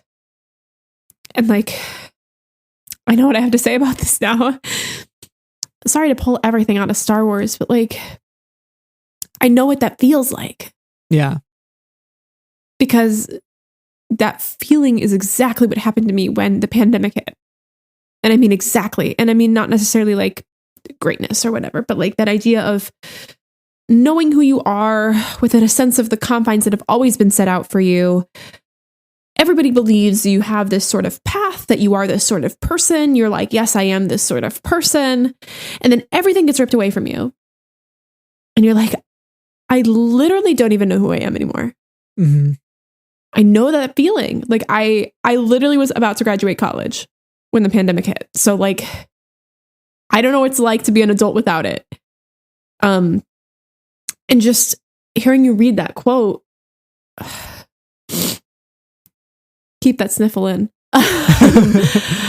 Like really hit different. As soon as you sniffle, I was like, I gotta edit that out. So I'm glad you told me. Let the people know.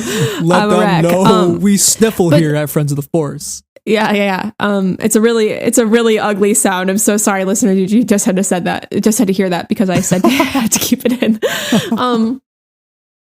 But that idea that Stellan is like, you've always understood your own path, you've been able to walk it, and I just like, maybe it's a bit of like sometimes it's oldest child syndrome, like, or maybe it's gifted and talented syndrome, or who knows, but like I feel that. And then when Stellan says, "I'm glad you think so," it's so heartbreaking. It's like he doesn't believe it himself.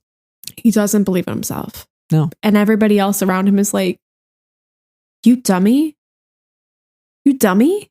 You embodied everything that we wanted to be. And he's like, no, it was you. It was you the entire time. But I don't want to speak for you, but I think we can all feel that when it's like, but you have that trait that I value so much. And that means so much to me. And you're like, I don't have that trait. I don't have anything.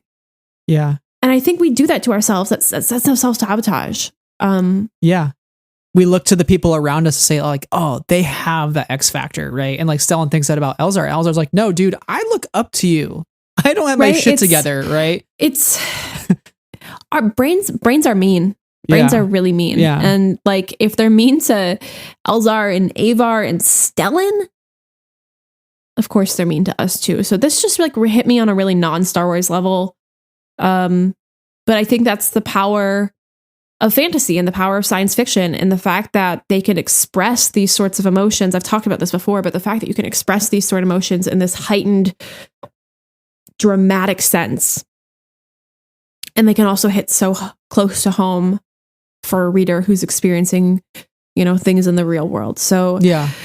Thank you for letting me get up on the soapbox. I have nothing of value to say within the realm of Star Wars, but thank you for letting me share my personal thoughts. No, but I mean, what you said is of value because we relate to fictional stories through our own experiences. Our experiences paint our interpretation of these stories. So to see a piece of yourself in Stellan's story is special. That's awesome. I think we all can do that. And yeah, I think it is a case of self-sabotage. And it goes back to the Rising Storm. And for the first time in his life, he felt fear, right? So it's what happens when you're on top of the world and you feel fear all of a sudden. And you're like, shit, everything I've ever known is just like kind of completely out the window. Like, I don't know who I am anymore because I was living by this order, living by the Force. And now the Force is telling me this guy can just turn into a husk and literally like dust away. What is that? Never seen that. What is my reality? So it's a bit of a crisis that he's facing. And that's why we see him so just like, he's just not himself. Vernestra sees it in Out of the Shadows. She goes to his office and she's like, dude, are you okay? His old Padawan is like, dude, you're not good. Yeah. How do you cope with the unimaginable? Yeah. And like in the real world, I'm grateful that the people around me gave me the grace and the time, even though they were also needing the grace and the time. But, Stellan didn't receive the grace or the time because the Order had to keep ticking. The Republic had to keep ticking. And so he suffered in silence for a lot of that. Yeah. And again, they all fucking need therapy. True. That's it. That's the end of the sentence. Well, it all culminates to this point when, as we said, Elzar makes a terrible decision and it ends up costing the life of Stellan because he stays behind with the Starlight Beacon. And a captain always goes down with his ship. Ugh, so, ouch. Stellan makes the decision to crash it in the ocean, saving millions of lives. We haven't talked about JJ5145, by the way. We'll talk, I think, in the odds and ends, but he's great. But he says, I can't believe fucking Elzar did that. Yeah, what a guy. He is great, but Prankster. the fact that he's like, no, and then Elzar's like, maybe I shouldn't have done that. Yeah. But JJ says this will still kill 12 people, and someone's like, that's still too many, right? I mean, that's how much he cares about the cause. And it says here on page 330, this is the first time I've acted with no thought for the Order. This is the first thing I've ever done only as myself, only because I knew it to be right. And then later on page 331, the station had cleared the shoreline, lives had been saved, the last thing he'd ever do, he'd done right. Oh my God. If that doesn't bring you to tears, right? And the fact that Elzar says, I know who I am, if that doesn't bring you to tears, I don't know what can, because I think that's when I really had to put the book down and take a moment, because we were saying goodbye to this character, but it goes back to Luke's ending in The Last Jedi. It's peace and purpose. Yes, Stellan's dying and it sucks for us as readers, but for him, this is the most important thing he's ever done in his entire life.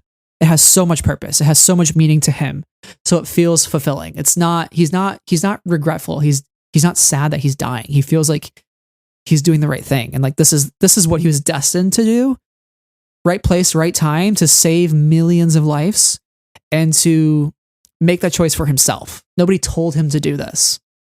And you really, honestly, you couldn't ask for a better ending for this character. Honestly, imagine how shitty it would have been if he just died because the leveler was haha, blah, blah, blah, blah, blah, level. That would have sucked. Yeah.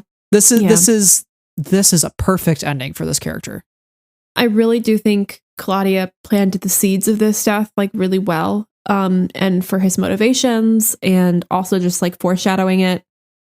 Yeah, you couldn't ask for a better death, to die a hero in this sense, and to feel like he made a choice for himself. The conscious choice to die alone, and because he could have just been down there with Elzar, and they could have both died. But he said, Elzar, you go ahead. I'll be right behind you. And he gave Elzar that second chance when Elzar didn't necessarily deserve it. And Elzar told him he killed Chansey too. He just told him he did the worst thing. And he's still hey, get out of here. It's fine. Maybe it was a third chance or maybe a 10th chance. I think it's a third chance, but Elzar is going to be pushing 12 chances in phase 3. Let's be honest. Honestly, if a cat he's oh shit, I had sex again. I'm sorry, guys. If a cat has 9 lives, Elzar has 12. But honestly, he made the conscious choice to give Elzar another chance, because I think he knows who Elzar is to him. And he knows who Elzar is to himself. And I think that he really knew that despite Elzar's mistakes, Elzar's life has value, and that Elzar is more than his worst mistake. And that's the sort of redemptive story that is so powerful within Star Wars. Yes, the death of Chansey Yarrow, legitimately deeply upsetting, and I am certain it was intending to be so, but the fact that Elzar gets to try again and gets to fess up and gets to work through his pain and perhaps in the future atone directly, it's really powerful. And I think valuable to see. And I'm really sad Stellan is dead. He was a good guy. He was a good one. But he did everything to save his brother and to save the lives of others. And that's powerful. Okay, I'll shut up. let's go to the end of this book, which centers around Elzar and Avar in the aftermath. Okay. So we find out that don't cry. JJ survived, ladies and gents. He's alive. Oh, stop. He brings Elzar a present, and lo and behold, it's this is when I started sobbing. I was like, God, what a way to find out. A little tray slides out inside Stellan's lightsaber. He's like, no, he wouldn't have left it for me if he didn't know. Right? Yeah. And I think this is a moment where Claudia uses this sort of pathos very effectively. Yeah. The striking imagery of it, and just like, oh God, here, take your saber, right? And so now Elzar has his saber, and the Jedi go on to fix the desolation plant. We know Aram has been ravaged by a storm that took out its only source to fresh water, and it was going to take a couple weeks to fix. And so the Jedi are still able to come together and fix it and save the people of this planet. And Elzar thinks, you would be proud of this. Even without Starlight, the Jedi have much to give to the galaxy. I will learn how to give the best of myself, how to constrain the worst part of myself. My actions deprive the galaxy of one of its greatest Jedi. For the rest of my life, I will be trying to create some small fraction of goodness he still had to give. Damn. He knows what he did. He's going to live with that. Just stop crying and I'm crying again. It sucks. But on the flip side of that, there's some positive here. And this is another great banger from Claudia. It still matters that they came. Reference to the people in space. It will always matter. That unity, that compassion, that courage. This is what the Nihil lack. We will not win by stooping to their level, but by rising so far above it that even Nihil can't reach. That to me is so close in line with, we're not going to win by fighting what we hate, but saving what we love, right? That is what the Jedi have and the Republic has. We joked about we are all the Republic, but look how many people showed up to watch this happen. And even though they couldn't really offer support, they were there. Yeah. And we get this final conversation between Avar and Elzar. Do you want to read it? Yeah, you start as Avar. Stellan always saw the Force as a firmament, as brilliant and expansive as all the stars in the galaxy. He told me that he saw the three of us as a constellation, an incomplete one now. No, he's still with us as surely as the Force is with us. Stellan had become one with the Force after all, and when we think of him, we can always find him as long as we look to the sky. Our pole star still shines. Oh my God. I didn't expect to cry while reading it out loud. So that's the final line of the book. Our pole star still shines. The fallen star, pole star. The star has fallen. Ugh, stop. But it shines. Ow. Nobody's ever really gone, Sarah. But it's this, we can always find him as long as we look to the sky. Like, that's some delicious, no one's ever really gone stuff. Like, yeah. It's so good. It's so upsettingly good. And I know we were like, this is not our favorite book up top, but like, when this book shines, it really shines. And like Claudia is so freaking good at moments like this that tear your heart out at the same time as giving you the deepest sense of hope and resolution that you can possibly find. And like, I have to hand it to her. Like while this book, and while I had this like very upset sort of feeling while reading it, that is delicious and thoughtful and meaningful. Yeah. And you can't deny that. You can't deny that. For all of I need to read this book like 10 more times, despite not wanting to look at it ever again. For all of our criticisms of the book, this is what we came to this book for, right? And to end on this note, there is hope still, right? I don't think this book ends as like we lost. I mean, we did lose, but it doesn't end completely hopeless. And that's what you never want a Star Wars story to end with. You want to end with some hope still sustained, no matter what just happened. And this is clearly saying, like, we will always have Stellan. And we will rise above what just happened. We will come back. Our pole star still guides us. And we'll find a way. And so even though now we have to wait a very long time to get, hopefully, be the resolution of the story, I know that our characters, this is why I said this up front, I think this is the worst that they're going to see, because this is the most deadly blow to the Republic in like probably a century, honestly. Probably since whatever happens in phase 2, possibly, right? Before the rise to the top. I'm not allowing it to get worse. Absolutely not. So there is hope. Star Wars is all about hope. And I think that's embodied here between these two. And, them holding hands, her head on his shoulder. I don't know if that happened, romantic. Actually. I think I made it up. I don't know. But no, that 100% happened. Okay, I wasn't sure if I was like headcanoning that at this point. You are not headcanoning that. Okay, good. They were actually being quite touchy-feely for two people who deny their affections to each other outwardly. Nice.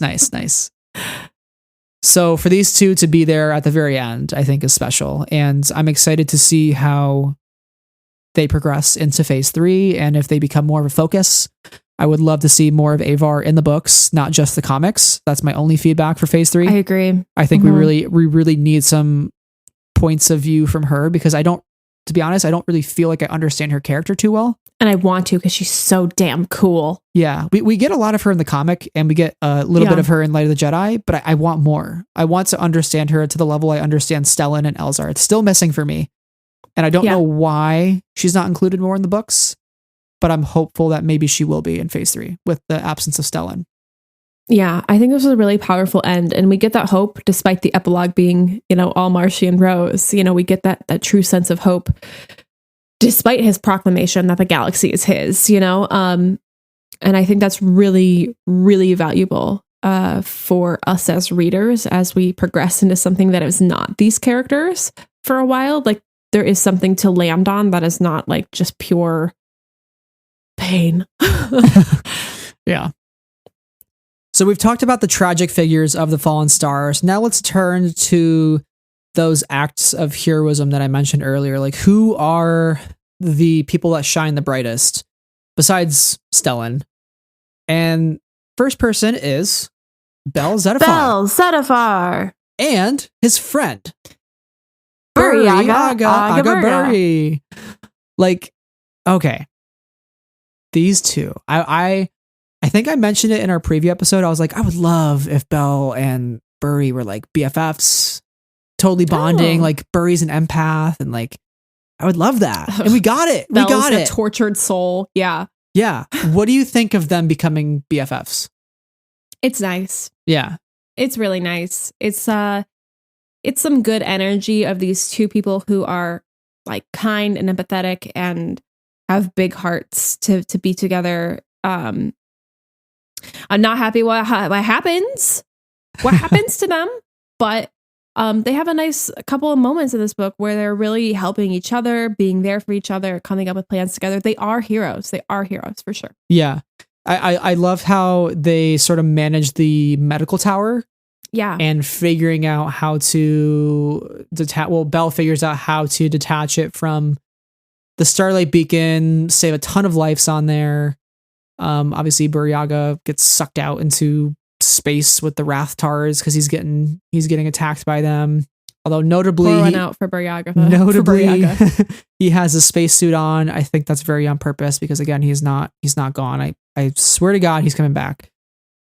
Speaking to their friendship, I think it is really a companionship that is just so precious. And despite everything that happens in this book, I'm glad we got this, right? And there's a part where Bell is sort of venting and saying he didn't really do anything for Loden, and Burry Aga says nothing back. And it says here, Bell's thinking, quote, instead, Burry Aga whined thoughtfully and continued pacing slowly by Bell's side, simply remaining with him in his distress. This was more comforting than any words could have ever been. What do you think of that? I think that it's really powerful that Burry Aga knows exactly the kind of person he needs to be to Bell in that moment. And, some of us fail at that sometimes. We probably all fail at that sometimes, like being the friend your friend needs you to be. Yeah.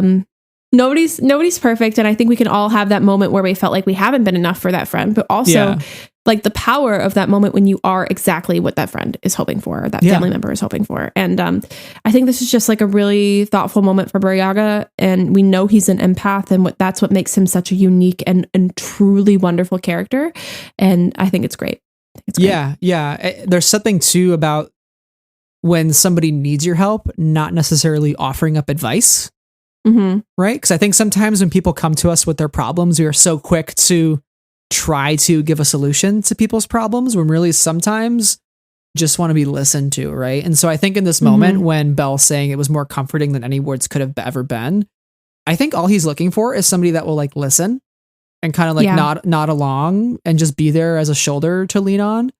And I think that just speaks volumes to the types of help that people need, right? We don't always need the advice and guidance.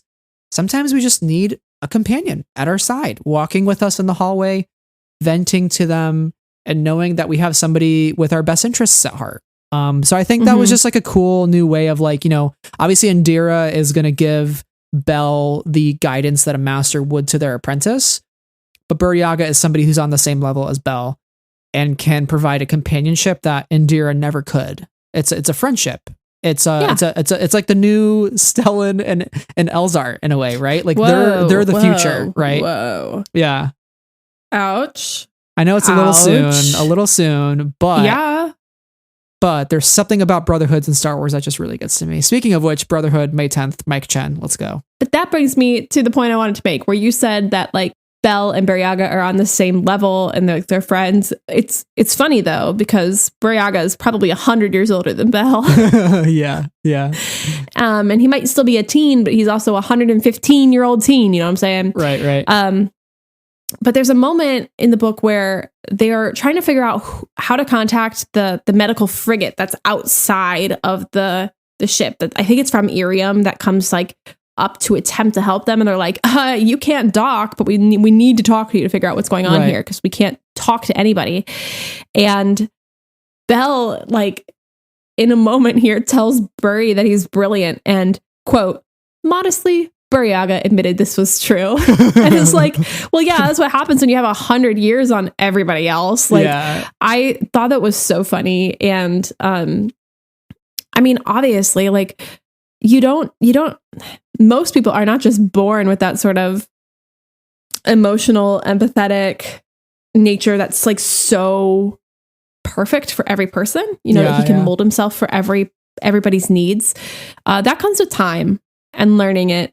And as well as like, you know, the born instinct. And Buryaga, king, genius, icon. Can't forget to neglect too that Buryaga loses his master in this book. And well, what if we just didn't talk about it? We just didn't talk about it, yeah. But this is another point I think I just want to bring up again. You know what he didn't deserve? He didn't deserve that. I'm sorry, I'm talking over you, but I'm fired up. This is another point in the book where I would have liked more perspective from Buryaga about like, I want to feel more of the weight of losing some of these characters, and I think some of the deaths I didn't really feel that. Stellan, I really felt it. I really felt the death. And so it feels like Buryaga's reaction to Nib is kind of like glossed over very quickly.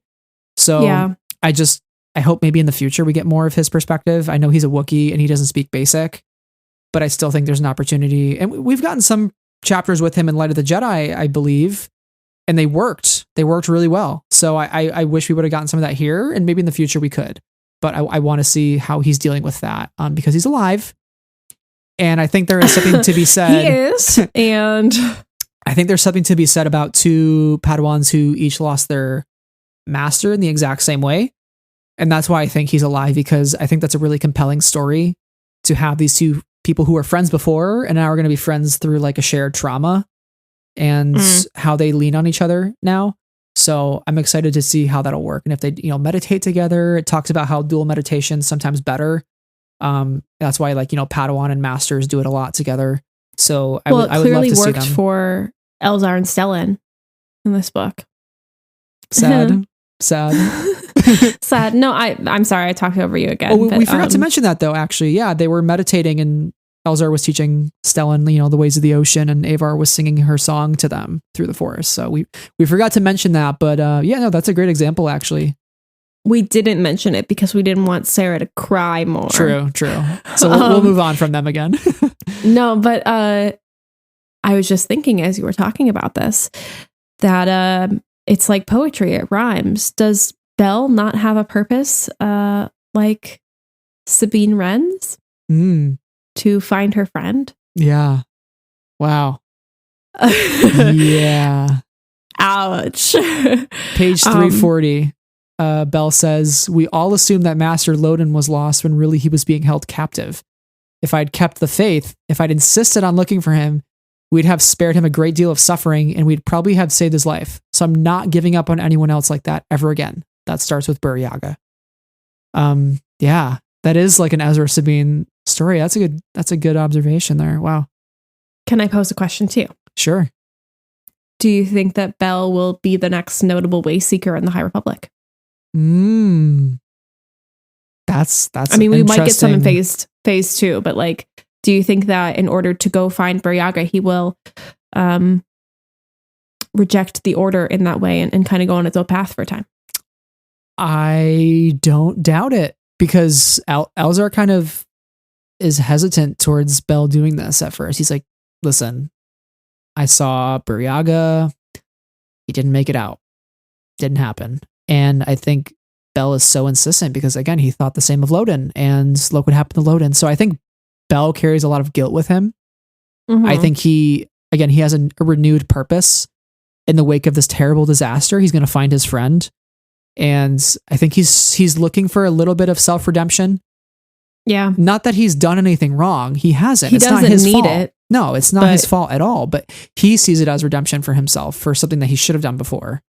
And I respect that. I understand where he's coming from. As an outsider looking in, we know it's not his fault. These aren't things that are in his control. But I respect it. I respect his drive to find Bur Yaga. And I think that's the thing I'm most excited for in the future of High Republic stories in this current timeline, is seeing how that plays out between those two characters. And I also think that it's, while it is deeply upsetting to see Bell react in the way that he does about, why he's going after Bur Yaga, it's also totally understandable because Loden was kind of his everything, like his father figure, like the one person that he had in his life. And he could have not grieved all that time if he had been putting that feeling elsewhere. So while you're like, oh, buddy, it is not your fault, you also fully understand where that comes from. And the weight of his grief is clearly so powerful. And it's sad to see, but I'm glad that it's propelling him into action rather than inaction. Mm-hmm. If anything can be pulled from that. And hopefully, Bur Yaga is alive. He is. I think we should just accept it here on the podcast. Unanimous vote from the editorial board. The editorial board. From the editors. Yeah, he's alive. They cannot be that cruel. They cannot. That's a whole new level. Like, this book hurts. It's cruel. The death of Chancellor is cruel. That part's cruel. But everything else. The death of Astala Maru, cruel. The death of Nibaz Seek, why did it need to happen? Bur Yaga and Bell didn't deserve that. Yeah, they didn't. But let's talk about Loden for a second. And Bell is still thinking about Loden. By the way, the thing that's like kind of glossed over in this book, like, is Bell good? Like, at the end of Rising Storm, we got the impression that like he's not good. The Leveler affected him, but we don't really get an idea of like, did he have to go to like a sort of like force therapy? Did the Leveler take it out of him? Like, we see it happen to Indira here because she's sort of the side effect to Regold. Yeah. So that was one of the things I'm so questioning, is like, how did he rebound from that? Like, was he okay after Gryzal? Like, what happened immediately following Gryzal? Like, did they have to transport him to like a medical unit? Those are just some like side questions that aren't important to this conversation, but just something I was thinking about. You're saying, like, well, I guess we're both thinking like, did he get therapy? Did he get help? And like, the answer to that is like, perhaps yes. But at the same time, like, we still have to keep living through tragedy. Yeah. I think we've both felt that, in maybe our personal lives or in the world around us over the past 2 years. Like, it's been objectively awful. And at the same time, we need to find some way to live our day-to-day lives in whatever way that we can. And I definitely think Bell was doing a bit of that. Mm-hmm. And trying to just get by. And so while he may seem a little bit better in this book. You know, he's kind of processing. You know, there's a moment early on in the book where he says a Jedi shouldn't feel too much grief for too long. Master Loden had become one with the Force. To grieve too long was to deny that transcendent truth. But to not grieve at all, that was impossible. Bell didn't think Loden Greatstorm would have asked that of him. He would have understood. So like, I think that Bell has gotten a little bit of help, worked through it a little bit, but like he's also still trying to just get by every day. Yeah. So. And he speaks a little bit to like acceptance. I think at first he thought that it meant surrender, but it says here, quote, "That wasn't it at all. Acceptance was strength. It was being able to carry the weight of what had been and what had not through all the many days, months, and years and decades to follow. Bell would bear this burden as long as he cherished the memory of Loden Greatstorm. That meant he would bear it always." That's on page 39. And later on too, you know, he's worried about losing Indira. This is like actually like right before she almost gets leveled, and she says, "No Jedi can run away from risk, not even the risks to herself, nor the risk to others. Our great gift demands even greater courage. We face danger because we are capable of facing it when others are not. To put it simply, Bell, you must be willing to lose me if it is necessary to do what we ought. I must be willing to lose you. We must be willing to sacrifice ourselves for each other for the greater good." That's on page 112. And I thought of when she said our great gift demands even greater greater courage. I was thinking of with great power comes great responsibility from Spider-Man. With even greater responsibility, I think is the actual quote. Aunt May says it correctly in No Way Home, but it's not correct in the old films. Anyways, it's not a Spider-Man. The accuracy of the Spider-Man quote. But while we're here mentioning other quotes, what is grief if not love persevering? Yeah. I mean, that's exactly, I think, what Bell is feeling, despite them not considering it a sort of attachment like love. But I mean, that is exactly what he's feeling. Like he's going to bear the weight of this always. It's because he loved Master Loden, and Master Loden had such a deep impact in his life. And especially if you feel the guilt that you didn't do more, that'll stick with you. Yeah. And like by moving on, you're not doing a disservice to the person that you're remembering, right? You're continuing to live your life, because you can't live your whole life wishing would have, could have, should have, right? It's you cherish it, like you said, and you move on, and things happen. But it's tough to deal with, to be clear. It's very tough to still deal with. An idea that I didn't fully understand till this pandemic hit. Again, everything comes back to the pandemic and my emotional distress. Clearly, it's just like the idea that grief doesn't go away. You build your life around it. And I also think Bell is attempting to do that, and like that's what he's propelling himself to action with when it comes to Briaga. And I know you're like, Sarah, stop bringing up these real life pandemic nonsense. Nobody wants to hear about your pandemic feelings, but like, the reality is we're all going through pandemic feelings still. Yeah. Anyway, I'll shut up now.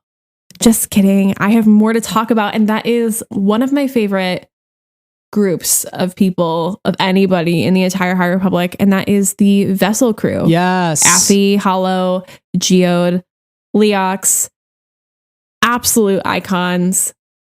They are a part of this book too. Can I just point out, before we get to talking about them, the fact that we did not bring them up in our preview episode, I think until you did in our like last things you want to say before we end the show. How did we not be like, oh, Claudia's going to bring the Vessel crew back? Like, how were we that stupid?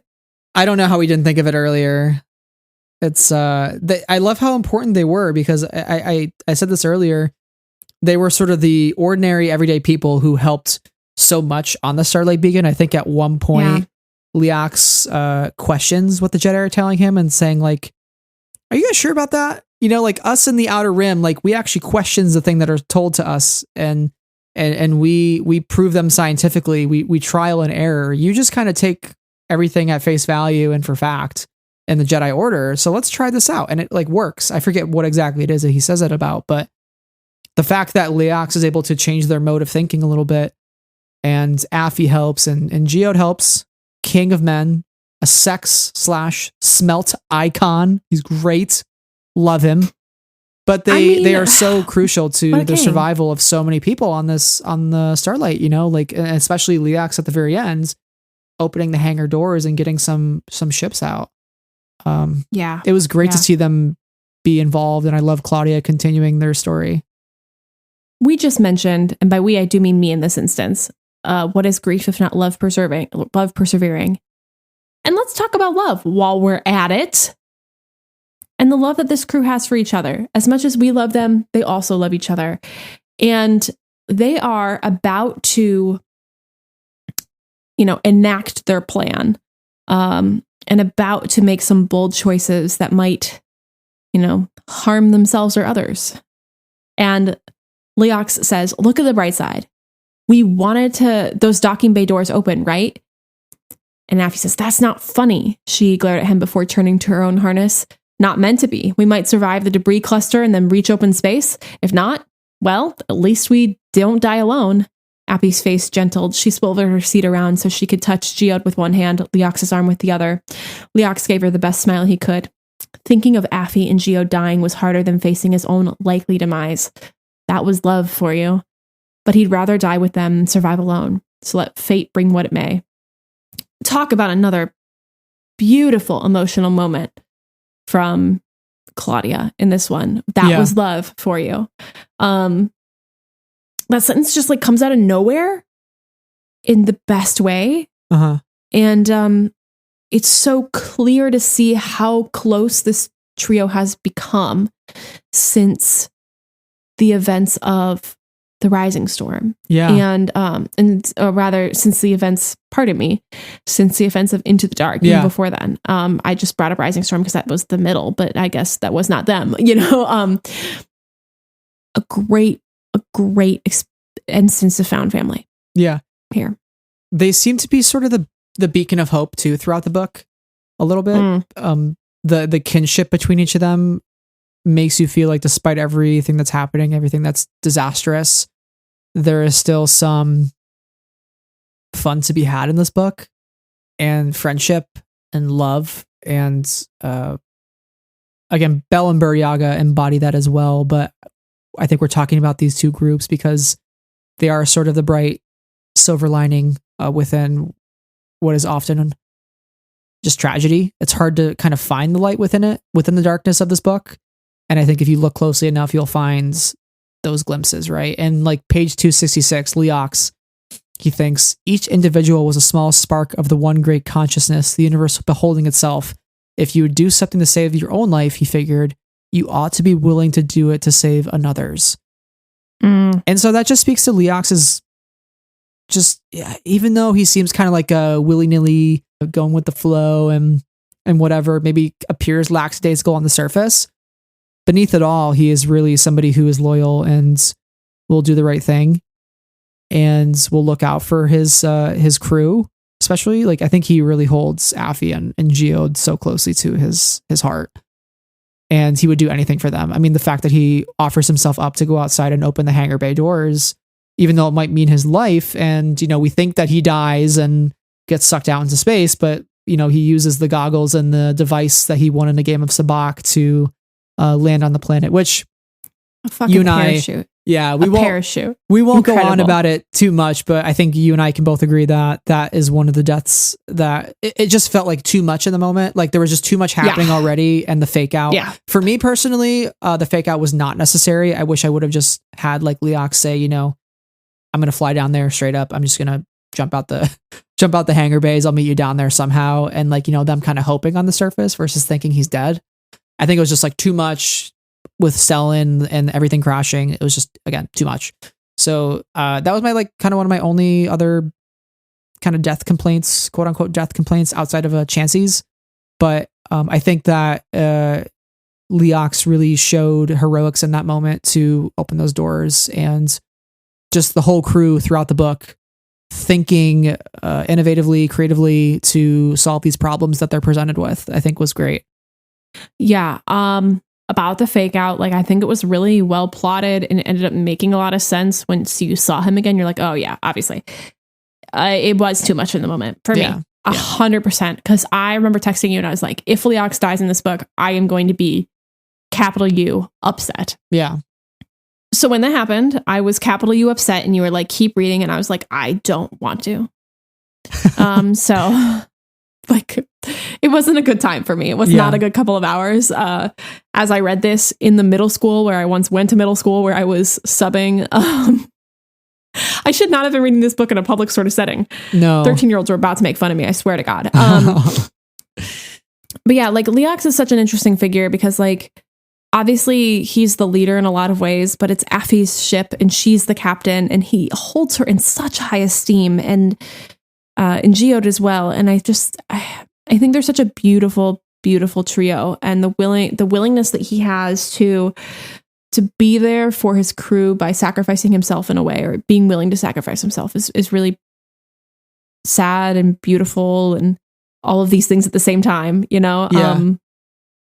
Leox, just seriously one of the goats, like in the entire High Republic. Like, what an incredible character that Claudia wrote. Yeah, absolutely.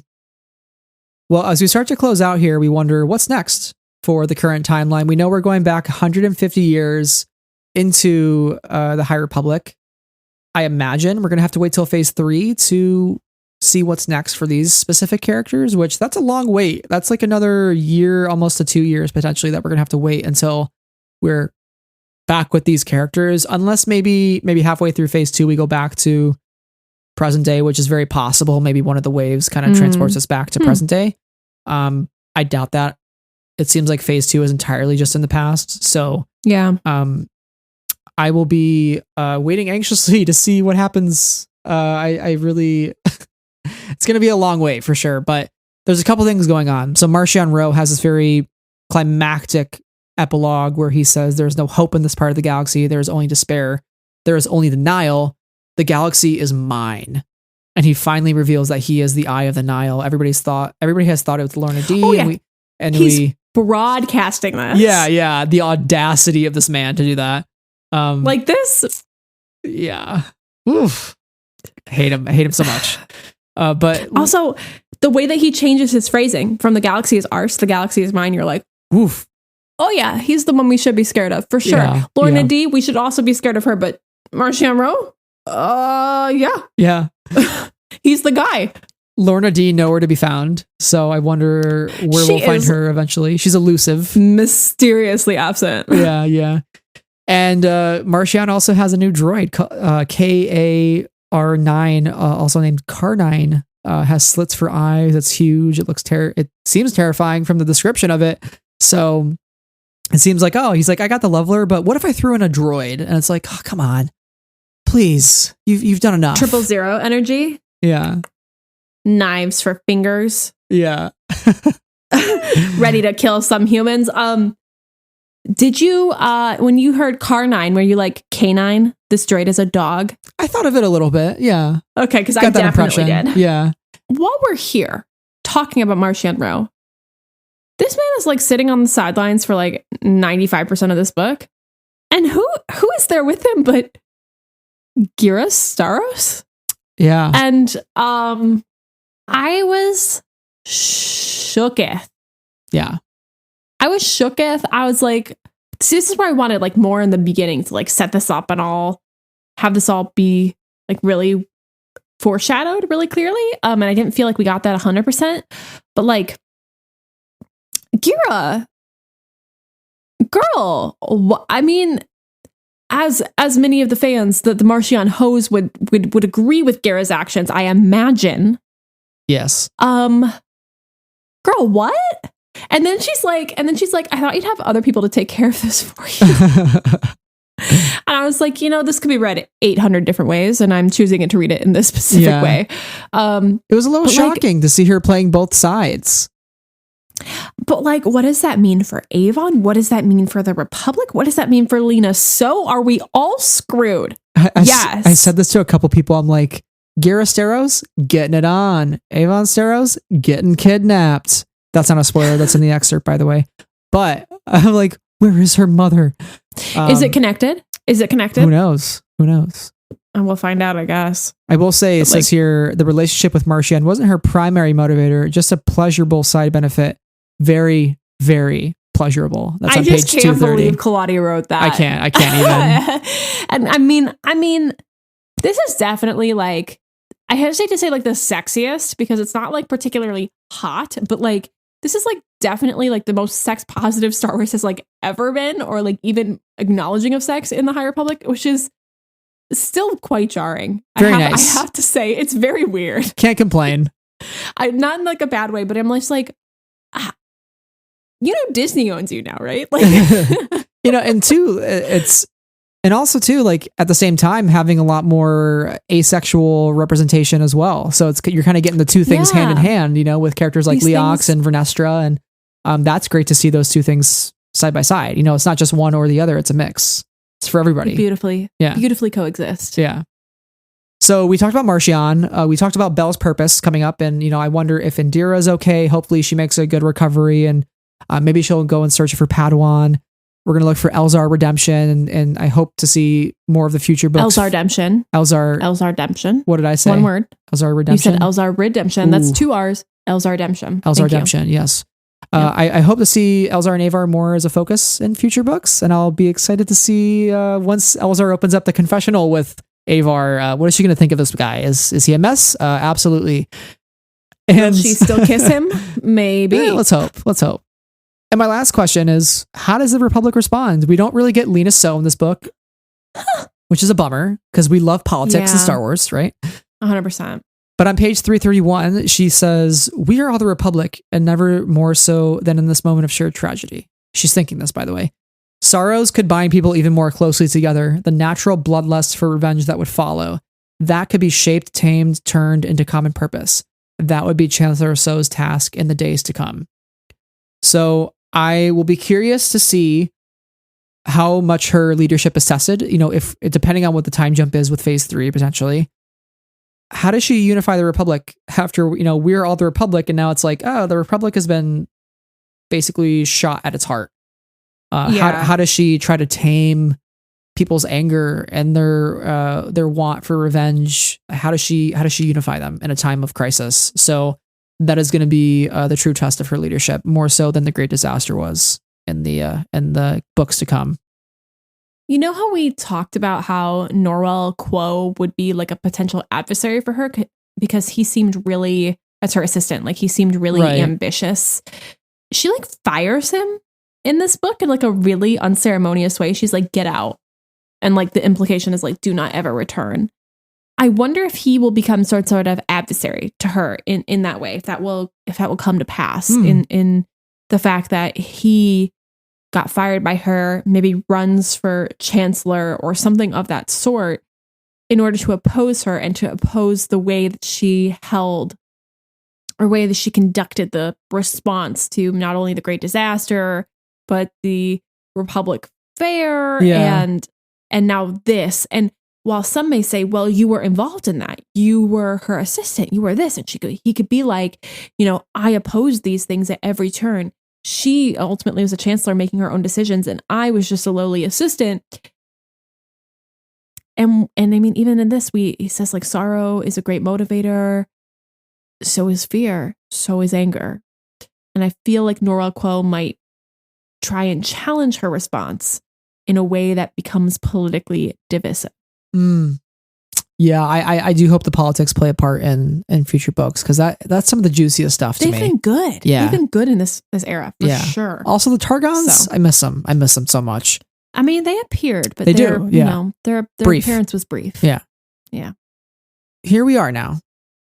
We're at the end, or you could say the odds and ends, because we got one last section here for you folks. And this is all the things that we didn't necessarily get to or talk about, but we feel are important or fun or quirky, whatever. It's our own thing, and the points don't matter here. So we are going to start with a whole section dedicated to our favorite Geode moments. This is our first odds and ends item here. King.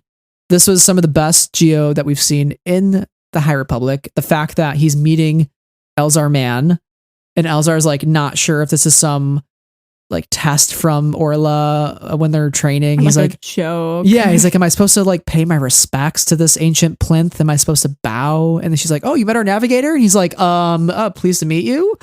And he's like, oh my God, it's a thing looking back at me. What's happening? And it keeps getting closer to Elzar. And I love when they're in like the cockpit and they're flying and Geode's actually navigating, because like Elzar gives him coordinates and the ship even though Geode remains motionless, the vessel like pivots. And I thought that was so, I laughed out loud when that happened, because just the idea of Geode sitting there like motionless, not moving, and the ship is just turning. I just think that's fucking hilarious. That's just so funny. How do people hate Geode? I simply do not understand. I don't. Like, the Geode humor is incredible, literally all of the time. Yeah. And that brings us to Joss and Pika Arden, who were in, I think, some of the Insider stuff, and also maybe Light of the Jedi very briefly.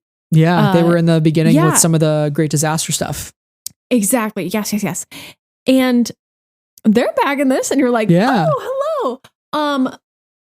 But Geode is flirting with Pika Arden, and Joss is like, I don't know how I feel about that. And he gets told he dates in species only, which for most people I think is kind of narrow-minded. But you have to admit, for Vintians, it's kind of unavoidable. Are you kidding me? Oh my god.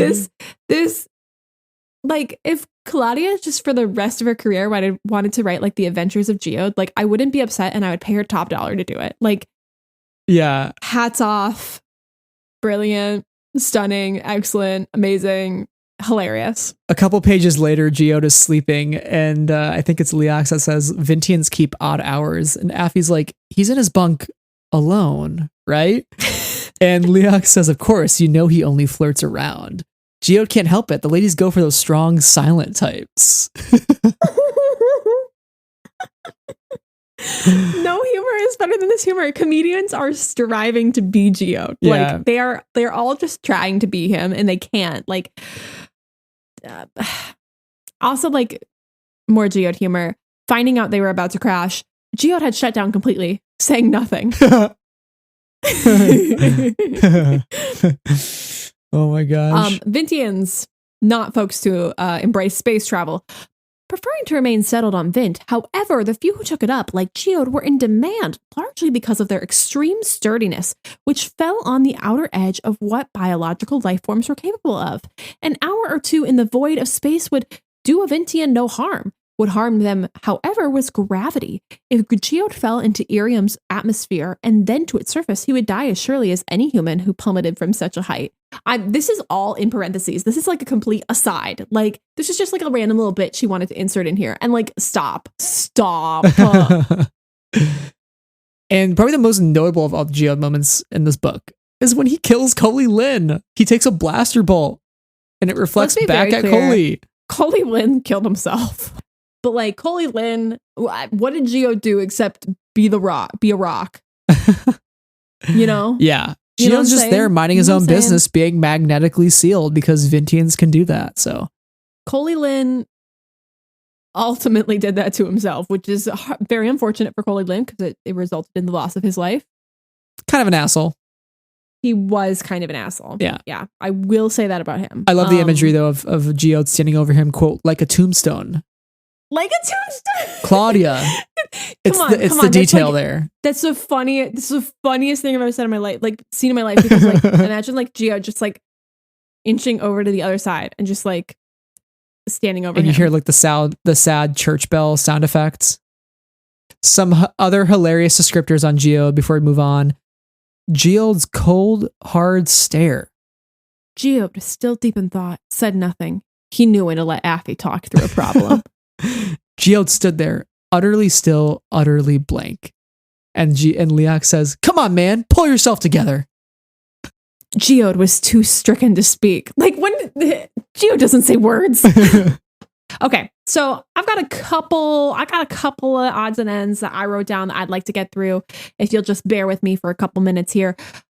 The first two are, if you've listened to our other book reviews, you might know that I really care about Star Wars in-universe music genres. The Alphabet Squadron trilogy was full of them, and I'm happy to report that we got a couple new ones here. The first is on page 47. It is the Margenge Glide. Okay. And it's a popular dance tune that has been popular for the past several decades that Leox chooses to play over the comms to annoy the Nile. King, we have to stand. The other one is a genre called Simjo. And there are a couple of characters in this book who enjoy the same Simjo band, which I think is excellent music, bringing people together. I also really like we also have the mention of Chandrillan opera. So there are 3 music moments here, which has sweeping, dramatic melodies that at some point washed over Elzar like the waves on Ledolau. So it gives you very evocative sort of emotion there. We have another one that is an aside that I really enjoyed. Oh, so good. This is so good. Burry had rapidly become a favorite of the Charhound, Ember, and vice versa. Maybe it was a first solidarity kind of thing. Like, I can't believe that was something that was written on the page and kept on the page. Like, incredible. Love it. Hilarious. Another great moment here is from Orla and Regald, both dead as hell. Oof. And we get a small pastime of mine is learning the literary collective names of things, Orla said. Like a grove of Wookiees or a tinker of droids. Or a bulge of huts, Regald nodded. I admit, I always liked an illumination of Jedi. Well, the collective name for these guys is a remorse of Rathtars. She gave him a nod. They weren't given that name lightly. Come on. That's some incredible, like, into the dark, nerdy, bookish nonsense that I absolutely adore. I've got 2 more, and then we'll be out of here. Then Brad can do his list.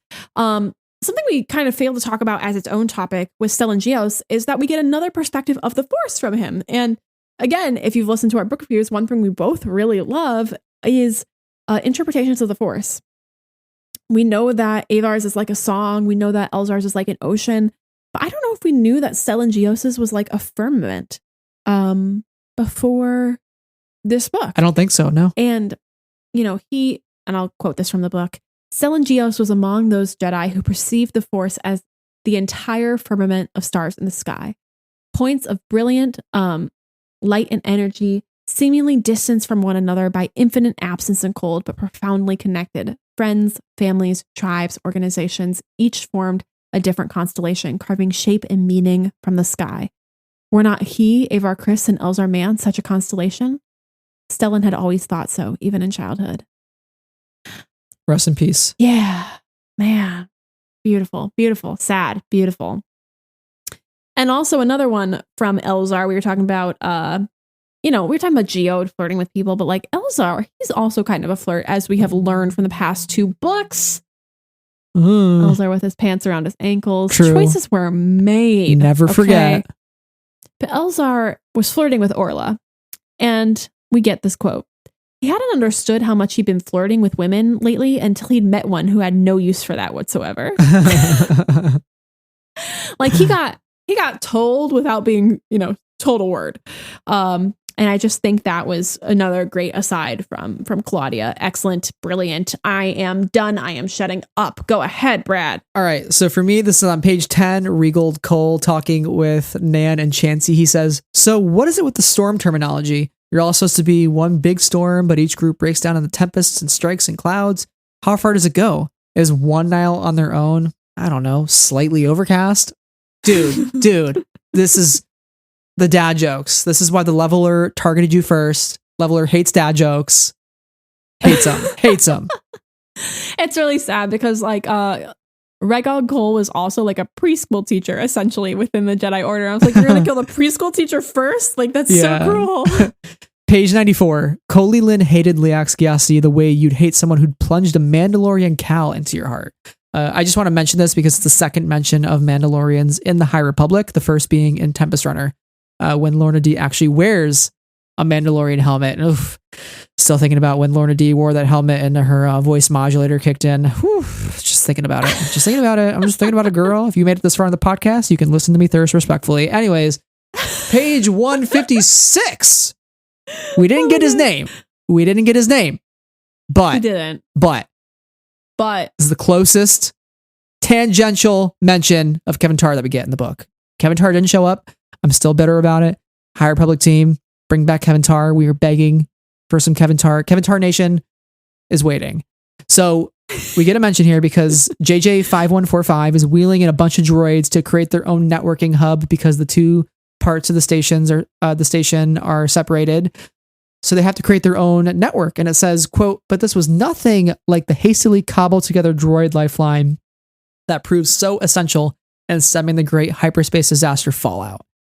That's in reference to when Kevin Tarr, king, icon, technological innovator, put together like tens of thousands of droids to pinpoint where the emergencies would be happening and lessen the casualties. So king, and I just love this little call out. Again, not named, but his methods are. Page 221, JJ5145. We are no longer in imminent danger of death by incineration. It is now 99.8% likely that we will instead die on impact with the planet's surface. This is excellent progress.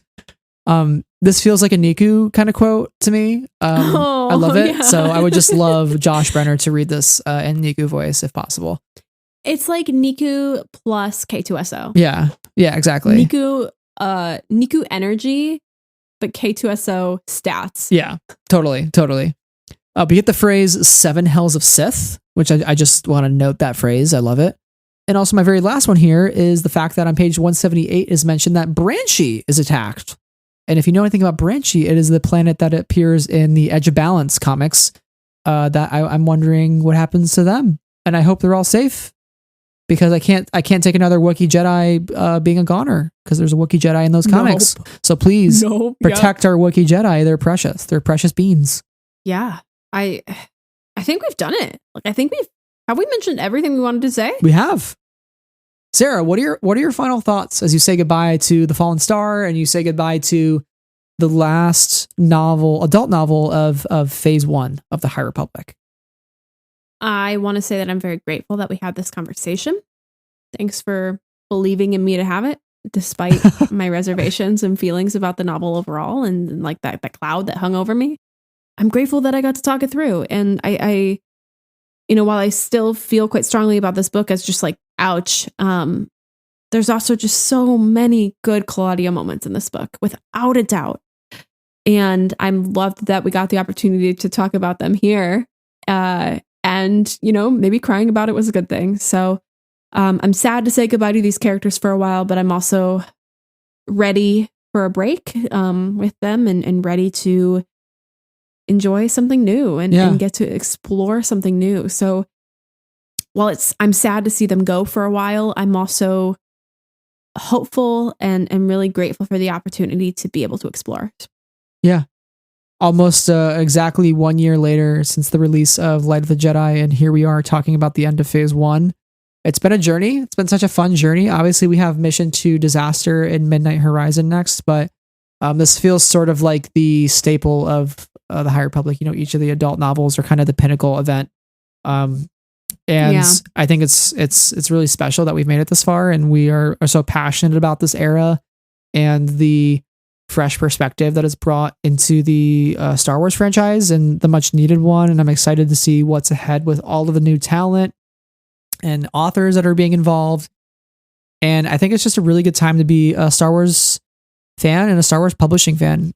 Star Wars publishing fans, book readers, we've always been winning. I'd say if you're not already on the bandwagon which I think if you've gotten 3 hours in this episode, you're probably a book reader and you hopefully like listening to this podcast, but books are where it's at. Shocked. Yeah. Who's torturing you to do this if you're not a book reader? I know. What bet did you lose? But it's been a really great ride. And even though it all ended in tragedy for phase 1, again, the hope that is so quintessential for Star Wars to exist. Star Wars is not Star Wars without hope. It's still there, right? And our pulsar still shines no matter what. So thank you for the story, Claudia, and for the High Republic team for putting this initiative together. And here's to phase 2. Next up on the list. Wow. Can't wait. All right. I think that brings us to the end. While we wait for phase 2 Quest of the Jedi to launch in October of this year, you can find Sarah and I on Twitter, Letterboxd, and Goodreads. And if you want to see what Sarah is reading and keep up on all of her things related to books, she has an Instagram called Sarah's Puzzled Pages. If you enjoyed this High Republic book review as well, please leave us a rating wherever you're listening to the podcast and subscribe. That way, all of our episodes drop right into your podcast feed as soon as we release them, because we got, again, 2 more book reviews coming up for Wave 3 and plenty of more episodes for Star Wars fans across Book of Boba Fett and and some really special things that we have planned around the time of Celebration. So stay tuned for more. Also, if you like books and Star Wars books in general, we are going to have plenty more to talk about this year between the Obi-Wan releases, High Republic Wave 2, maybe another project we're maybe cooking up. We're thinking about it. I don't know if we're going to do it, but we're thinking about it.